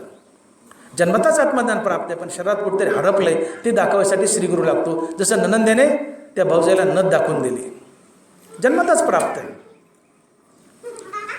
मग प्रश्न असा उभा राहतो की हे आत्मज्ञान जर जन्मताच प्राप्त आहे तर आमचं असून आम्हाला का मिळत नाही? त्याचं उत्तर असं आहे की हे काम क्रोध या ज्ञानाच्या संपत्तीवर पहारा देतात भुजंग म्हणून, आणि याचं रक्षण करतात, आणि आमचंच आत्मज्ञान आमच्या हाती लागू देत नाहीत, आणि आम्ही मोक्षापासून वंचित राहतो. आता प्रवचनाचा मूळ गाभा असा आहे की हे कामक्रोध ज्ञाननिधीचे भुजंग बनतात म्हणजे नेमकं काय? आम्ही हजार वर्ष वय वाचतो आणि पुढं चालतो, हे ज्ञाननिधीचे भुजंग, हे ज्ञाननिधीचे भुजंग. आपण भुजंग म्हणजे काय? हे भुजंग म्हणून रक्षण करतात म्हणजे काय करतात? हे ज्ञाननिधीचे भुजंग झाले म्हणजे नेमकं काय? तर या प्रश्नाचं उत्तर असं आहे. आता बारकाईने लक्ष द्या, प्रवचनाचा मूळ गाभा आहे आणि थोड्या वेळ आपण थांबूयात. इथे दोन पैलू आहेत, बोलू नका. आपण प्रश्न असा उभा केला आहे की आत्मज्ञान हे जन्मताच प्राप्त आहे, ते आमच्या हृदयात बंद आहे, आमच्या शरीरात कुठेतरी हरपलं आहे, आम्हाला ते सापडत नाही आहे, आमचं असून आम्हाला प्राप्त होत नाही का? तर यावर कामक्रोध भुजंग म्हणून पहारा देत आहेत आणि याचं रक्षण करतायत, आणि आमचं ज्ञान आम्हाला मिळू देत नाही. ते कामक्रोध भुजंग म्हणून पहारा देतात म्हणजे नेमकं काय करतात, याचं रक्षण कसं करतात, आणि आम्हाला आत्मज्ञानापासून वंचित का ठेवतात? तर बघा, थोडं पाठीमागे जाऊया. आपण पाहिलं की 5 ज्ञानेंद्रिय आहेत, प्रत्येक ज्ञानेंद्रियाचा एक स्वतंत्र विषय आहे. उदाहरण म्हणून आपण कानाचा विषय घेतला. शब्द हा कानाचा विषय. शब्द हे 2 प्रकारचे, एक स्तुतिपर, एक निंदापर. स्तुतिपर शब्द कानाच्या आवडीचा विषय, निंदापर शब्द कानाच्या नावडीचा विषय. आता मी जसं उदाहरण दिलं की माझं प्रवचन संपलं आणि 4-2 लोकांनी येऊन माझी निंदा केली, मला वाईट बोलले, तुमचं प्रवचन धड झालं नाही वगैरे वगैरे, वाईट बोलले, माझी निंदा केली. ज्याने माझी निंदा केली त्या निंदा करणाऱ्याबद्दल तात्काळ मला द्वेष पैदा होईल. द्वेषातून क्रोधातून सारासार विचार नाहीसा, त्यातून बुद्धिभ्रष्ट, गलिच्छ वर्तन, हाणामारी, शिवीगाळ आणि पापाचा जन्म. आणि जीवनाचा नियम असा आहे की तुमच्या जीवनात नगभर जरी पाप पुण्य शिल्लक राहिलं तर ते तुम्हाला भोगूनच पार पाडावं लागतं. आणि म्हणून ज्ञानाबारा बोलतात की आगा कर्मे जे वरावे तर ती सुखदुःखी फळावे, आणि तया ते भोगावया यावे देहा एका. तुम्ही ज्ञानेंद्राचा विषय भोगलाय, त्यातून द्वेष, द्वेषातून क्रोध, आणि क्रोधातून पापाचा जन्म आहे. हे काम क्रोध ज्ञाननिधीचे भुजंग म्हणण्यापेक्षा या क्रोधातून उत्पन्न झालेलं पाप हेच खरं ज्ञाननिधीचा भुजंग आहे. हा मुद्दा समजावून घ्या. हे कामक्रोध पहारा देत आहेत, ज्ञानेंद्रियाच्या विषय भोगातून कामक्रोध जन्माला आले आणि क्रोधातून पाप जन्माला आले. ते कामक्रोध पहारा देत आहेत, राखण करतात आत्मज्ञानाची, म्हणजे या क्रोधातून निर्माण झालेलं पापच पहारा देत आहे. आणि पाप पहारा देत आहे म्हणजे पाप तुमच्या हातून घडलं की ते भोगूनच पार पाडावं लागतं, तुम्हाला आत्मज्ञान होत नाही. शास्त्राचा असा नियम आहे की तुमच्या पदरी खूप पुण्य आहे, तुम्ही स्वर्गाला जाल. तुमच्या पदरी खूप पाप आहे, तुम्ही नरकाला जाल. तुमचं पाप पुण्य समान आहे, तुम्ही पुन्हा मनुष्य व्हाल. आणि पाप पुण्यच पदरी शिल्लक नाही तर तुम्ही मुक्त व्हाल. सुकृत दुष्कृत समान समी, तेची पाविजे मनुष्यभूमी. जे पडे विषमी ते स्वर्गग्रामी का नरके. नाथ महाराज. सुकृत दुष्कृत समान समी, तेची पाविजे मनुष्यभूमी. जे पडे विषमी ते स्वर्गग्रामी का नरके. गडगंजे पुण्य तुम्ही स्वर्गाला जाल, गडगंजे पाप आहे नरकाला जाल. पाप पुण्य समान आहे, पुन्हा तुम्ही मनुष्य व्हाल. आणि पाप पुण्य शिल्लक नाही आहे, मुक्त व्हाल. आणि म्हणून जीवन पाप पुण्य रहित होण्यासाठी आयुष्यभर केलेली रामनामाची साधना म्हणजेच मोक्ष. मोक्ष मोक्ष मोक्ष जे भोगतो आम्ही, जीवन पाप पुण्य रहित होण्यासाठी आयुष्यभर केलेली रामनामाची साधना म्हणजेच मोक्ष. जीवन पाप पुण्य रहित व्हावं, मरताना पदरी नगभरही पुण्य नसावं आणि नगभरही पाप नसावं. आणि म्हणून तुकोबाराय बोलले, तुका म्हणे आम्ही झालो अग्निरूप, निधी लागो पाप पुण्य अंगा. तुकोबाराय असं बोलू शकले असते, तुका म्हणे आम्ही झालो अग्निरूप, निधी लागो पाप अंगा. पाप गलीचे ना महाराज, एवढ्यावर थांबले असते, निधी लागो पाप अंगा. इथं थांबले नाही महाराज, निधी लागो पाप पुण्य अंगा. अरे मी माझ्या अंगाला पुण्य पाप तर लागूच दिलं नाही, पण पुण्यसुद्धा लागू दिलं नाही का, तर या पुण्यानं मला स्वर्गाला नेलं असतं आणि माझा वैकुंठ, माझा सायुज्य मोक्ष दुरावला असता. आणि स्वर्गातली पुण्य भोगून संपलं की पुन्हा मृत्यूलोकात यावं लागतं. त्या पुण्याची पावटी सरे, सवेची इंद्रपणाची उटी उतरे आणि येऊ लागा ती माघारे मृत्यूलोक. यावं लागतं आणि आल्यानंतर इथं किडामुंगी बनावं लागतं. ज्या पुण्याच्या बळावर तुम्ही स्वर्गात जाता, ते पुण्य भोगून झालं की पुन्हा मृत्यूलोकात यावं लागतं. येऊ लागा ती माघारे मृत्यूलोक. आणि म्हणून महाराज म्हणाले, मी माझ्या अंगाला पाप तर लागूच दिलं नाही, पण पुण्यही लागू दिलं नाही का, पुण्याने स्वर्गाला नेलं असतं, पापाने नरकाला. पाप पुण्य समान पुन्हा मनुष्य. पाप पुण्य शिल्लक नाही तर वैकुंठ किंवा सायुज्य मोक्ष. आणि म्हणून जीवन जगत असताना आपलं जीवन पाप पुण्य रहित होईल या दिशेने वाटचाल करा. मग तुम्ही म्हणाल आम्ही पुण्य करूच नाही का, टोपल्यानं करा, टोपल्यानं करा, पोत्यानं करा, पण केलेलं पुण्य भगवंताला अर्पण करा. आपलं कर्म भगवंताची पूजा म्हणून करा, ईश्वरार्पण बुद्धीनं करा. त्या कर्माचं पुण्य आपोआप भगवंताला जातं आणि त्या पुण्यातून तुम्ही मोकळे होता. वाईट कर्म करूच नका, पाप तुमच्याकडे येणार नाही. सत्कर्मे जरूर करा, पण त्याचं पुण्य भगवंताला अर्पण करा. ती कर्म ईश्वरार्पण बुद्धीनं करा, ते पुण्य भगवंताला जाईल आणि जीवन पाप पुण्य रहित होईल. आणि ज्या दिवशी जीवन पाप पुण्य रहित होईल त्या दिवशी सद्गुरू तुम्हाला शोधत येतो.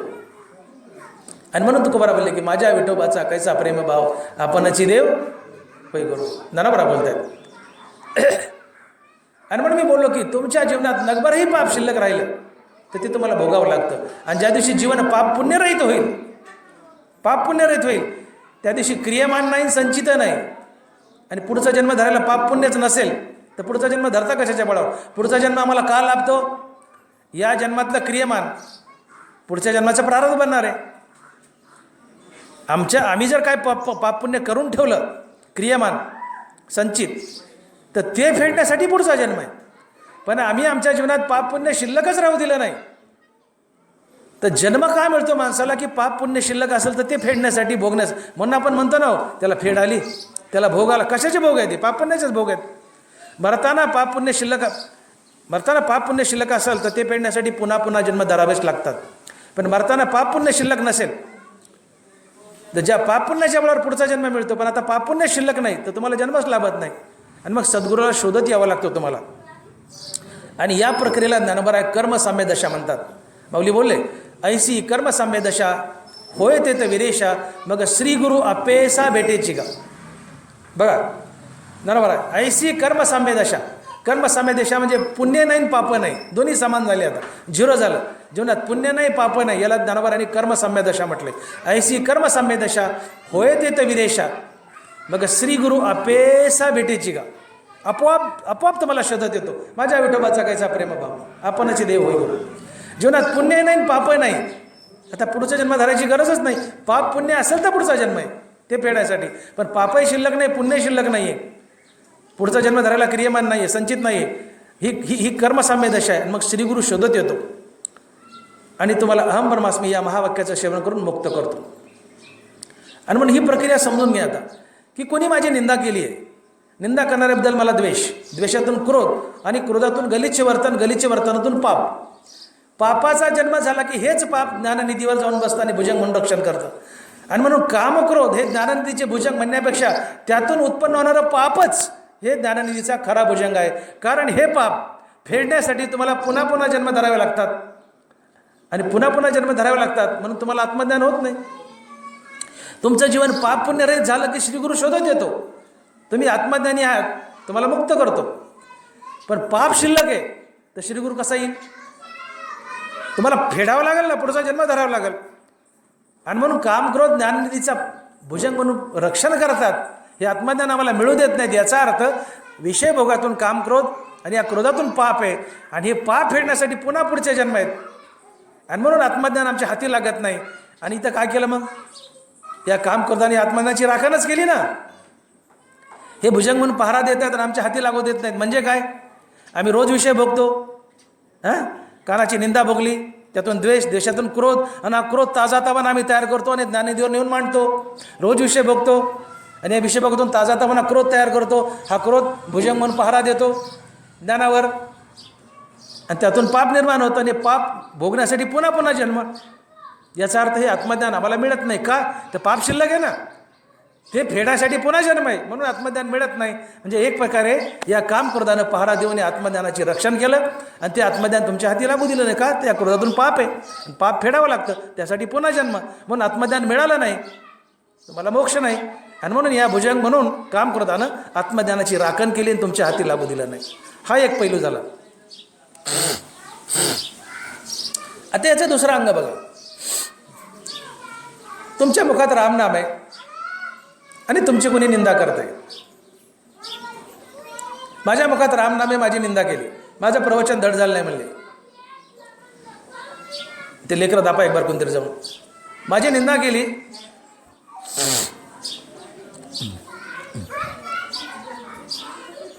माझ्या मुखामध्ये रामनाम आहे, पंडित जाऊठ, माझ्या मुखामध्ये रामनाम आहे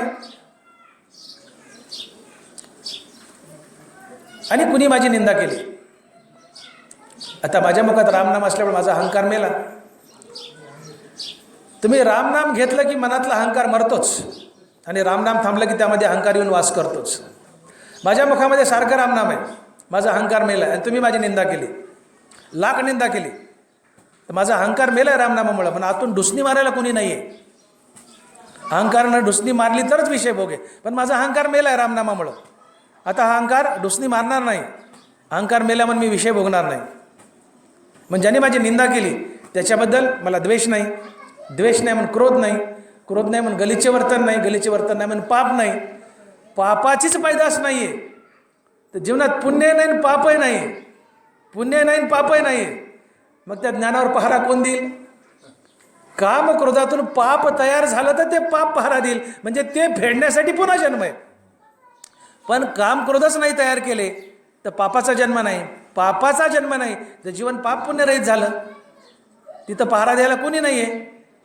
आणि मग ते आत्मज्ञान उघडं पडलं, आणि जीवनात पुण्य नाही पाप नाही, मग श्रीगुरूला शोधत यावं लागतो, आणि अहम ब्रह्मास्मी या महावाक्याचं श्रवण करून तुम्हाला मुक्त करावं लागतं.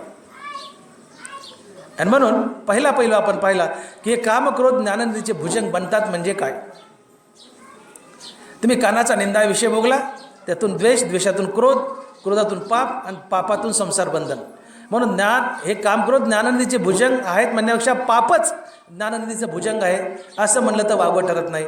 कारण या क्रोधातून उत्पन्न झालेलं पाप फेडायसाठी पुन्हा पुन्हा जन्म, आणि पुन्हा पुन्हा जन्म म्हणल्यावर ते पाप फेडायसाठी पुढचा जन्म आहे. म्हणून श्रीगुरू येत नाही आणि तुम्हाला आत्मज्ञान देत नाही. पण मुखात रामनाम आहे.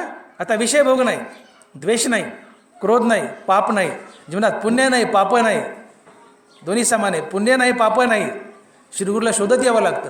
जीवन पाप पुण्य नाही झालं तर पुढचा जन्मच नाही, श्रीगुरूला यावं लागतं. आणि तो तुम्हाला म्हणतो अहम ब्रह्मास्मी या महावाक्याचे श्रवण करून तो तुम्हाला आत्मज्ञान देतो आणि तुम्हाला मुक्त करतो. हा एक पैलू झाला पापाचा.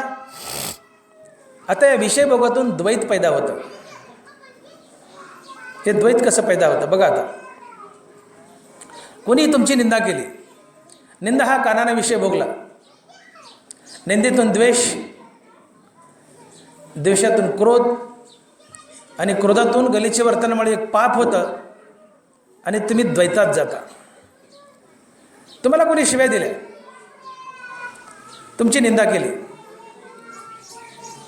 तर तुम्हाला त्या निंदा करणाऱ्याबद्दल द्वेष, द्वेषातून क्रोध, क्रोधातून गलिच्छ वर्तन, आणि त्यातून पाप, त्याच्यासोबत गलिच्छ वर्तन केलं म्हणजेच तुम्ही द्वैतात बद्ध आहेत.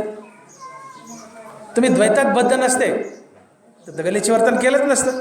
तुम्ही गलिच्छ वर्तन करतायत त्याला मारतायत, हाणतायत, शिवी देतात, म्हणजे तुम्ही द्वैतात बद्ध आहे. आणि द्वैतात बद्ध आहे हे सिद्ध करतो तुम्ही अज्ञानी आहेत. आणि तुम्ही अज्ञानी आहेत म्हणजे आत्मज्ञानापासून वंचित आहे. जे ज्ञानेंद्रियाचा विषय भोगला त्यातून काम क्रोध, आणि काम क्रोधातून पाप आणि द्वैत. पाप भोगण्यासाठी पुन्हा जन्म, आणि द्वैतानं सिद्ध केलं की तुम्ही अज्ञानी आहात, तुम्ही ज्ञानी नाही आहेत. द्वैत म्हणजे तुम्ही.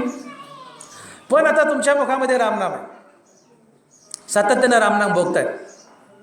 तुमची कोणी निंदा केली आणि तुम्ही निंदा हा विषय भोगलाच नाही, तर तिथं द्वेष पैदा होत नाही. आणि जिथं द्वेष पैदा होत नाही तिथं अद्वैत असतं. द्वेष असेल तर द्वैत, आणि द्वेष नसेल तर अद्वैत. तुम्ही निंदा हा विषयच भोगला नाही तर तुमच्या जीवनात द्वेष पैदाच होणार नाही. आणि जेव्हा द्वेष पैदा होत नाही तेव्हा जगत परमात्मा स्वरूप दिसतं. आणि जगत परमात्मा स्वरूप दिसणं हेच आत्मज्ञान असते.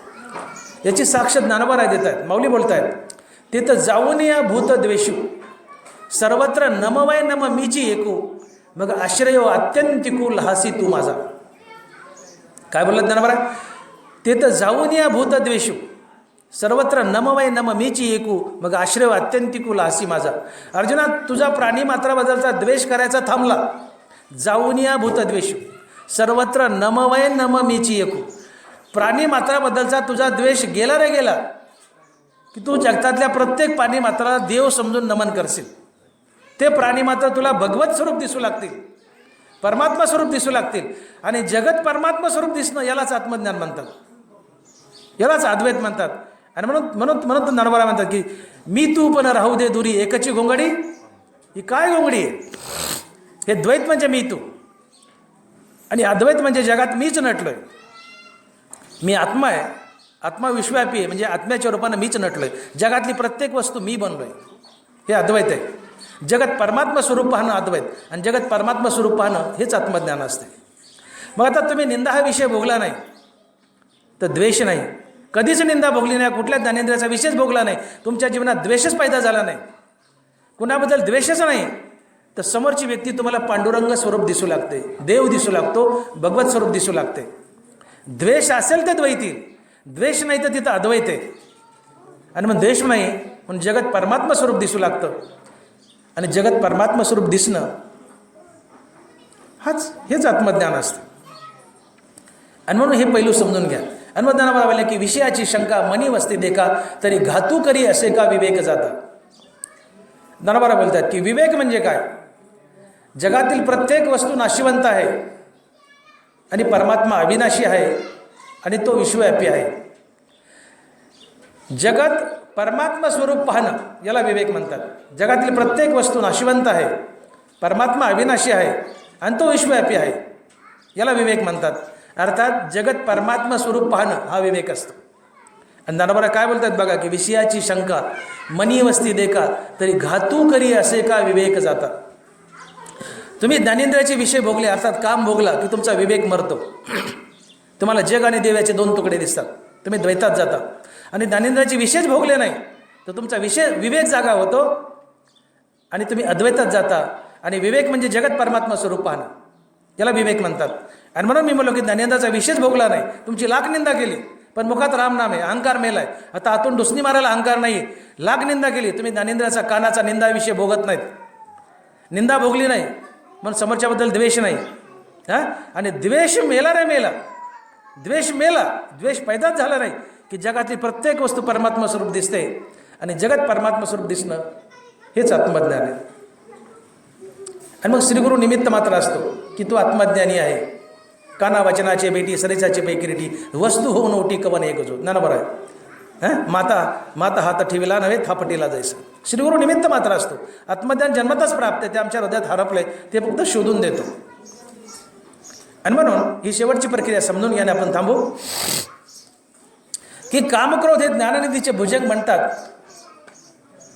आणि जोपर्यंत यांना आम्ही बाजूला सरकवत नाही तोपर्यंत आत्मज्ञानाची प्राप्ती नाही, आत्मज्ञानाची प्राप्ती नाही तोपर्यंत मोक्ष नाही.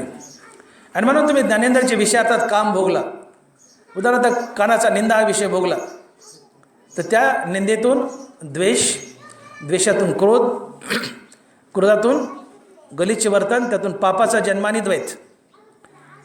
आणि मग हे काम क्रोध आणि हे पाप आणि द्वैतच ज्ञाननिधीवर जाऊन बसतं आणि पहारा देतं. आत्मज्ञानाची प्राप्ती होऊ देत नाही आणि तुम्हाला मोक्षापासून वंचित ठेवतं. तात्पर्य कामक्रोधातून निर्माण झालेलं पाप आणि द्वैत, द्वैतानं सिद्ध केलं तुम्ही अज्ञानी आहात आणि पाप पैदा केलं तर ते फेडण्यासाठी पुन्हा पुन्हा जन्म. आणि म्हणून सद्गुरू येऊन तुम्हाला आत्मज्ञान देत नाही. म्हणजे या कामक्रोधानं द्वैताने पापानं पहारा दिला आणि आत्मज्ञान मिळू दिलं नाही. एक गोष्ट झाली. आणि म्हणून ज्ञानोबा म्हणतात हे ज्ञाननिधीचे भुजंग. आता दुसरी गोष्ट, मुखात रामनाम आहे. रामनाम आहे तर अहंकार मेलाय. लाख निंदा केली, आतून डुसणी मारायला अहंकार नाही आहे. तुम्ही विषय भोगत नाहीत, कानाचा निंदा विषय भोगत नाहीत अहंकार मेल्यामुळं. मुखात रामनाम आहे, अहंकार मेलाय. निंदा केली पण तुम्ही तो भोगत नाहीत अहंकार मेल्यामुळं. मग अहंकार मेलाय. द्वेष नाही, द्वेष नाही तर क्रोध नाही, क्रोध नाही तर गलिच्छ वर्तन नाही, गलिच्छ वर्तन नाही तर पापाचा जन्म नाही आणि द्वैतही नाही. मग ज्ञाननिधीवर पहारा द्यायला काम नाही, क्रोध नाही, द्वैत नाही, द्वेष नाही, हे उघडं पडलं. उघडं पडलं. तात्पर्य कामक्रोधातून निर्माण होणारं पाप आणि द्वैत आता तिथं हजर नाही आहे. पाप नाही म्हणून ते भोगण्यासाठी जन्म घेण्याची गरज नाही आहे. द्वैत नाही म्हणून तुम्ही आत्मज्ञानी सिद्ध झाले आणि सद्गुरूला यावं लागतं आणि अहम ब्रह्मास्मी महावाक्याचं श्रवण करून तुम्हाला मुक्त करावं लागतं. हनुमान ज्ञानोबा बोलतात हे ज्ञाननिधीचे भुजंग, विषेदरीचे वाघ, भजन मार्गीचे मांग मारकज. हनुमान ज्ञानोबा बोलले की फळाचे हवा हृदयी झाला कामा रिगावा, तयाचे घसनी दिवा ज्ञानाचा गेला. बघा, फळाचे हवा हृदयी झाला कामा रिगावा, तयाचे घसनी दिवा ज्ञानाचा गेला. ज्ञानाचा दिवा जन्मातच हृदयात पेटलेला आहे. ज्ञानोबा बोलतात हृदयात जन्मातच पेटलेला आहे आत्मज्ञानाचा दिवा. साधा एखादा दिवा आहे, पेटवलाय आणि त्याच्यावर एखादं पातेलं झाकलं, तो दिवा थोड्या वेळानं विझतो. का बरं? त्याला ऑक्सिजन मिळत नाही. आणि ते पातेलं बाजूला काढा आणि पुन्हा दिवा पेटवा, तो कायमचा तेवत राहतो. तसं जन्मताच आत्मज्ञानाचा दिवा हृदयात पेटलेला आहे, पण त्याला आवरण केलंय, झाकलाय तो दिवा कुणी? काम क्रोध रूपी आवरणानं. हे काम क्रोधाचं पातेलं या ज्ञानाच्या दिव्यावर झाकल्या गेले. आता हे काम क्रोधाचं पातेलं बाजूला काढा, तो ज्ञानाचा दिवा तेवत राहतो. तात्पर्य आमच्या जीवनात आम्ही कामक्रोध निर्माण करतोय आणि हे ज्ञाननिधीवर जाऊन बसतायत आणि या कामक्रोधातून पाप आणि द्वैत आहे आणि ते पाप फेडण्यासाठी पुन्हा पुन्हा जन्म आहे. म्हणून श्रीगुरू येत नाही आणि आत्मज्ञान आम्हाला मिळवून देत नाही. म्हणून आमचं आत्मज्ञान दुरावतंय आणि आम्ही मुक्त होत नाहीत. मग मला सांगा, आम्हाला कुणी बांधलंय? पाप आणि द्वैत. पाप आणि द्वैत कुणामुळं? कामक्रोधातून. कामक्रोध कुणामुळं? ज्ञानेंद्रियाचा विषयभोग. ज्ञानेंद्रियाचा विषयभोग कुणामुळं? अहंकारामुळं. अहंकारातून ज्ञानेंद्रियाचा विषयभोग, विषयभोगातून रागद्वेष, रागद्वेषातून कामक्रोध, कामक्रोधातून द्वैत आणि पाप आणि या द्वैत आणि पापातून हे पाप फेडल्याशिवाय पुन्हा मुक्तीच नाही. पाप फेडावंच लागतं. या पापासाठी पुन्हा जन्म आहे. कामक्रोधातून निर्माण होणारं पाप हेच तुम्हाला बांधतंय. म्हणून कामक्रोध हे ज्ञाननिधीचे भुजंग म्हणण्यापेक्षा हे पापच ज्ञाननिधीचं भुजंग आहे की जे कामक्रोधातून तयार होतं. आणि आम्ही विषय तर रोज भोगतो. आम्हाला कुणी बांधलंय? कामक्रोधाने पापाने बांधलंय. विषय तर रोज भोगतो, विषयातून कामक्रोध रोज तयार करतो आणि ताजेतवाने कामक्रोध नेऊन आम्ही या ज्ञानाच्या ठेव्यावर मांडतोय आणि म्हणून आमचं ज्ञान आम्हाला मिळत नाही. आणि म्हणून तुकोबाराय बोलले की मुख्य आदी विषय त्याग. तुम्हाला देव हवा आहे ना, विषयाचा त्याग करा. तुकोबाराय चक्क बोले काम क्रोध लोभ घेऊन या संगे परमार्थाशी निघे तोची मूर्ख. काय बोलले? काम क्रोध लोभ घेऊन या संगे परमार्थाशी निघे तोची मूर्ख. ते लेकरं दापण कोणी एक जरा. तुम्ही परमार्थाला निघालाय आणि सोबत कामक्रोध घेऊन निघालाय, तुकोबाराय आम्हाला मूर्ख म्हणतात. काम क्रोध लोभ घेऊन या संगे परमार्थाशी निघे तोची मूर्ख. आता मला सांगा, इथं जेवढे बसलेत त्यांनी काम क्रोध टाकलेत का? तुम्हाला कोणी शिवी दिली आणि तुम्हाला कधी क्रोध आला नाही असं झालंय का? तुम्हाला क्रोध येणारच का? तुम्ही विषय भोगतात. म्हणजे काम क्रोध सोबत घेऊन तुम्ही परमार्थाला निघालात. म्हणजे तुकोबाराय बोलतात, मी बोलत नाही, तुम्ही मूर्ख आहेत. हे तुकोबाराय बोलतात. तुम्ही विषय भोगतात, तुम्हाला क्रोध येणारच. आणि महाराष्ट्र म्हणतात हे काम क्रोध, हा क्रोध घेऊन जर परमार्थाला निघाले तर बाबा म्हणले तू मूर्ख आहेस. काम क्रोध लोभ घेऊन या संगे परमार्थाशी निघे तोच मूर्ख. आणि म्हणून तुकोबाराय बोलतात की मुख्य आदी विषय त्याग. ज्ञानोबाराय बोलले हे विषय आगवे सर्वथा मनोनी सांडावे, मग राग द्वेष स्वभावे नासतील. परमार्थाची पहिली सुरुवात जर काय असेल तर ज्ञानेंद्रियाच्या विषयाचा त्याग. कारण यांच्यातून काम क्रोध आहेत आणि त्या काम क्रोधातून पुण्याने द्वैत आणि त्यातून संसार बंधन आहे. आणि म्हणून भगवान बोलतात गीतेमध्ये नरवारा लिहित आहेत, हे तिन्ही जीवी जव जागती तबवरी निकयाची प्राप्ती, माझे कान न ऐकती देवही म्हणे. ते लेकरात आपण कोणी एक जण उठा ना. हे तिन्ही जीवी जव जागती तबवरी निकयाची प्राप्ती, माझे कान न ऐकती देवही म्हणे. भगवान बोलत आहेत की जोपर्यंत तुमच्या हृदयात काम क्रोध लोभ जागेत आणि तुम्हाला मोक्ष मिळाला आहे, हे माझे कान ऐकायला तयार नाहीत म्हणले. हे तिन्ही जीवी जव जागती तबवरी निकयाची प्राप्ती, माझे कान न ऐकती देवही म्हणे. काम क्रोध तुमच्या शरीरात हृदयात जागेत आणि तुम्हाला मोक्ष मिळाला आहे, माझे कान कधीच ऐकायला तयार नाहीत म्हणले. आणि म्हणले भगवान धनबरा बोलतात की अपनपा पडिये आत्मनाशा जो बिहे तेने धराविन सोये सावधा होईजे. अपनपा पडिये आत्मनाशा जो बिहे तेने धराविन सोये सावधा होईजे. बाबा तुला मोक्ष प्रिय आहे ना, तुझा आत्मनाश होऊ नये असं वाटतंय ना, आत्मनाशा बिये अपनपा पडिये, हां तुला मोक्ष मिळावं वाटतं, आत्मनाश होऊ नये वाटतं ना, तर कामक्रोधाची संगती टाक. यांना सोबत घेऊन परमार्थाला निघू नकोस. आणि यांना सोबत घेऊन परमार्थाला निघाला असतं तू मूर्ख आहेस म्हणले. म्हणून आपण कुठे बसतो हे ज्याचा त्यांनी विचार करावा. आपण कुठे बसतो, हे आपल्या सोबत आहेत का सोबत नाही आहेत, आपण कोणत्या यादीत बसतो याचा विचार आपण करावा. नरवारा बोलतायत की पोटी बांधोनी पाषाण समुद्री बाही अंगवन, का जीवावाया जेवण काळकोटाचे. तुम्ही आपल्या बाहुबळावर समुद्र पोहायला निघलात. आता समुद्र पोहणं शक्य नाहीये, पण तरीही समुद्र पोहायला निघालात आणि ती पोटाला दगड बांधून. हे शहाणपणाचे का मूर्खपणाचे? हां पोटी बांधोनी पाषाण समुद्रबाही अंगवन, का जीवावाया जेवण काळकोटाचे. खूप भूक लागली आणि काळकोट विष पिलाय. भूक भागेल का मराल? मरालच. समुद्र पोहायला निघालात पण पोटाला दगड बांधून निघालात, बुडाल का तराल? बुडालच. परमार्थाला निघालात, देव भेटायला देवाला गाठायला निघालात, पण कामक्रोध सोबत घेऊन निघालात, देव भेटेल? आणि म्हणून त्यांना म्हणतात की पोटी बांधोनी पाषाण समुद्र बाही अंगवन, का जीवावाया जेवण काळकुटाचे. म्हणून काम क्रोध लोभेशी कार्यसिद्धी जाणत ऐसी, म्हणून ठावोची पुशी यायचा का. नरवाची संगती पाहावीची. पोटी बांधोनी पाषाण समुद्रबाही अंगवन, का जीवाया जेवण काळकोटाचे. तैसे काम क्रोध लोभेशी कार्यसिद्धी जाणत ऐसी. त्या पहिल्या ओळीकडे बोट केलंय. पोटी बांधोनी पाषाण समुद्रबाही अंगवन, का जीवाया जेवण काळकोटाचे. तैसी काम क्रोध लोभेसी सिद्धी जाणत ऐसी, म्हणून ठावोची पुशी याचा का. की काम क्रोध लोभ सोबत घेतलेत आणि देवाच्या भेटीला निघलाय आणि देवाच्या भेटीचं कार्य मी सिद्धीला नेईल, हे म्हणणं तितकं मूर्खपणाचे. ज्ञानोबा म्हणतात की जितकं पोटाला दगड बांधून मी पोहेल आणि समुद्राच्या पलीकडे जाईल. पोटाचा दगड सोड, कदाचित समुद्र तरसील. काळकूट विष पिऊ नकोस, कदाचित वाचशील. दगड सोड, तरसील. काम करून टाक, भवसागर तरसील. आणि म्हणून एखाद्या गावात जोपर्यंत चहाडी चोरी आणि सिंदळकी जिवंत आहे तोपर्यंत त्या गावात सुखशांती नांदत नाही. गावातली चहाडी चोरी आणि सिंदळकी जावी, गाव सुखी होतं. जोपर्यंत कफ वात पित्त शरीरात नांदतंय तोपर्यंत शरीराला सुख लाभत नाही. जेव्हा शरीरातील कफ वात आणि पित्त नाहीसं होईल तेव्हा शरीराला सुख लाभतं.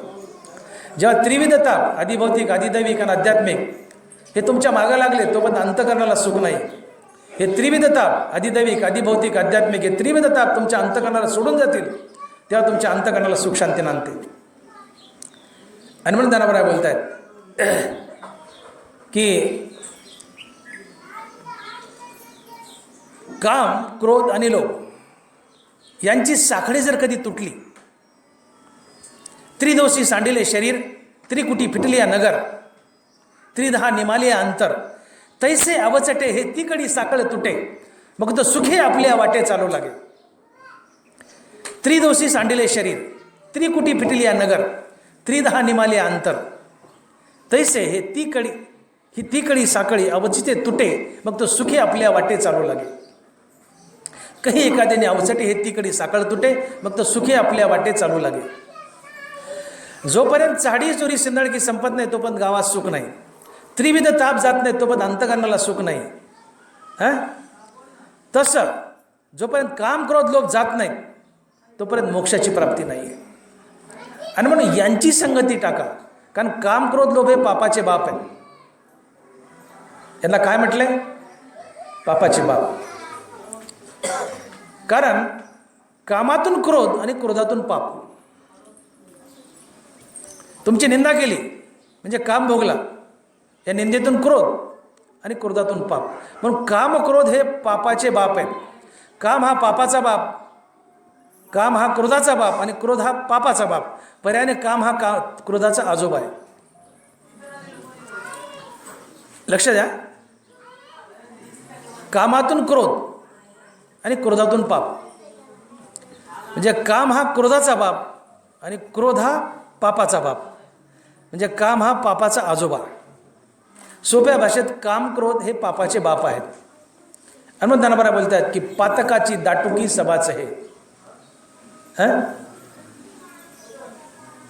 नरकीचा दारवंटा त्रिशंकू हा. हे काम क्रोध म्हणजे नरकाचा दरवाजा आहे. तुमच्या जीवनात काम क्रोध जर जन्माला आले तर ते तुम्हाला नरकालाच नेणार. या विषयाचे ध्यान विपाय वाहे मन तरी एसनी पतन गिवंसित पावे. विषय भोगले की तुमचं पतनच होणार. का त्यातून काम क्रोध आणि काम क्रोधातून पाप आणि पाप म्हणलं की नरक. आणि म्हणून परमार्थ करताना काम क्रोध टाका. आणि मग काम क्रोध टाकले की तुमच्या जीवनात पापाची निर्मिती नाही. पाप पुण्य समान. मग श्रीगुरु तुम्हाला आपाप शोधतील. आत्मानंद आगवे जे सदा अवस्थे बरवे, ते तर तैसेची पाटण पावे गुरुकृपेचे. मग ते तर प्रियाची परमसीमा, तो भेटे माऊली आत्मा, तिये खेवे आटे दिंडीमा संसारी कहे. काम क्रोध लोभा झाडा करून ठाके उभा, तो एवढी लाभा गोसावी होय. नारबार आहे. तुम्ही जर तुमच्या जीवनात ज्ञानेंद्रियाचे विषय नाही भोगले, अर्थात काम भोगला नाही, तर काम क्रोध गेले तर तुमच्या जीवनात पापाची पुण्याची निर्मिती थांबेल. पापही नाही पुण्य नाही. श्रीगुरु तुम्हाला शोधत येईल आणि अहम ब्रह्मास्मी या महावाक्याचं श्रवण करून तो तुम्हाला मुक्त करेल. आणि म्हणून मुख्य आदी विषय त्याग. जीवन जगताना आम्हाला काय करायचं आहे, परमार्थ करताना काय करायचं आहे, तर ज्ञानेंद्रियाचे विषय त्यागायचे. जो ज्ञानेंद्रियाचे विषय त्यागतो त्याच्या जीवनात सुखही नसते, दुःखही नसते, तो संत असतो आणि त्याचा गर्भवासही संपतो. हे विषय ज्या ते नाकडे ती त्या सुख दुःख दोन्ही न पवती आणि गर्भवासू संगती नाही तया. ननबर आहे. विषयाचा त्याग केला की पापही नाही, पुण्य नाही, सुखही नाही, दुःख नाही आणि गर्भवासही नाही.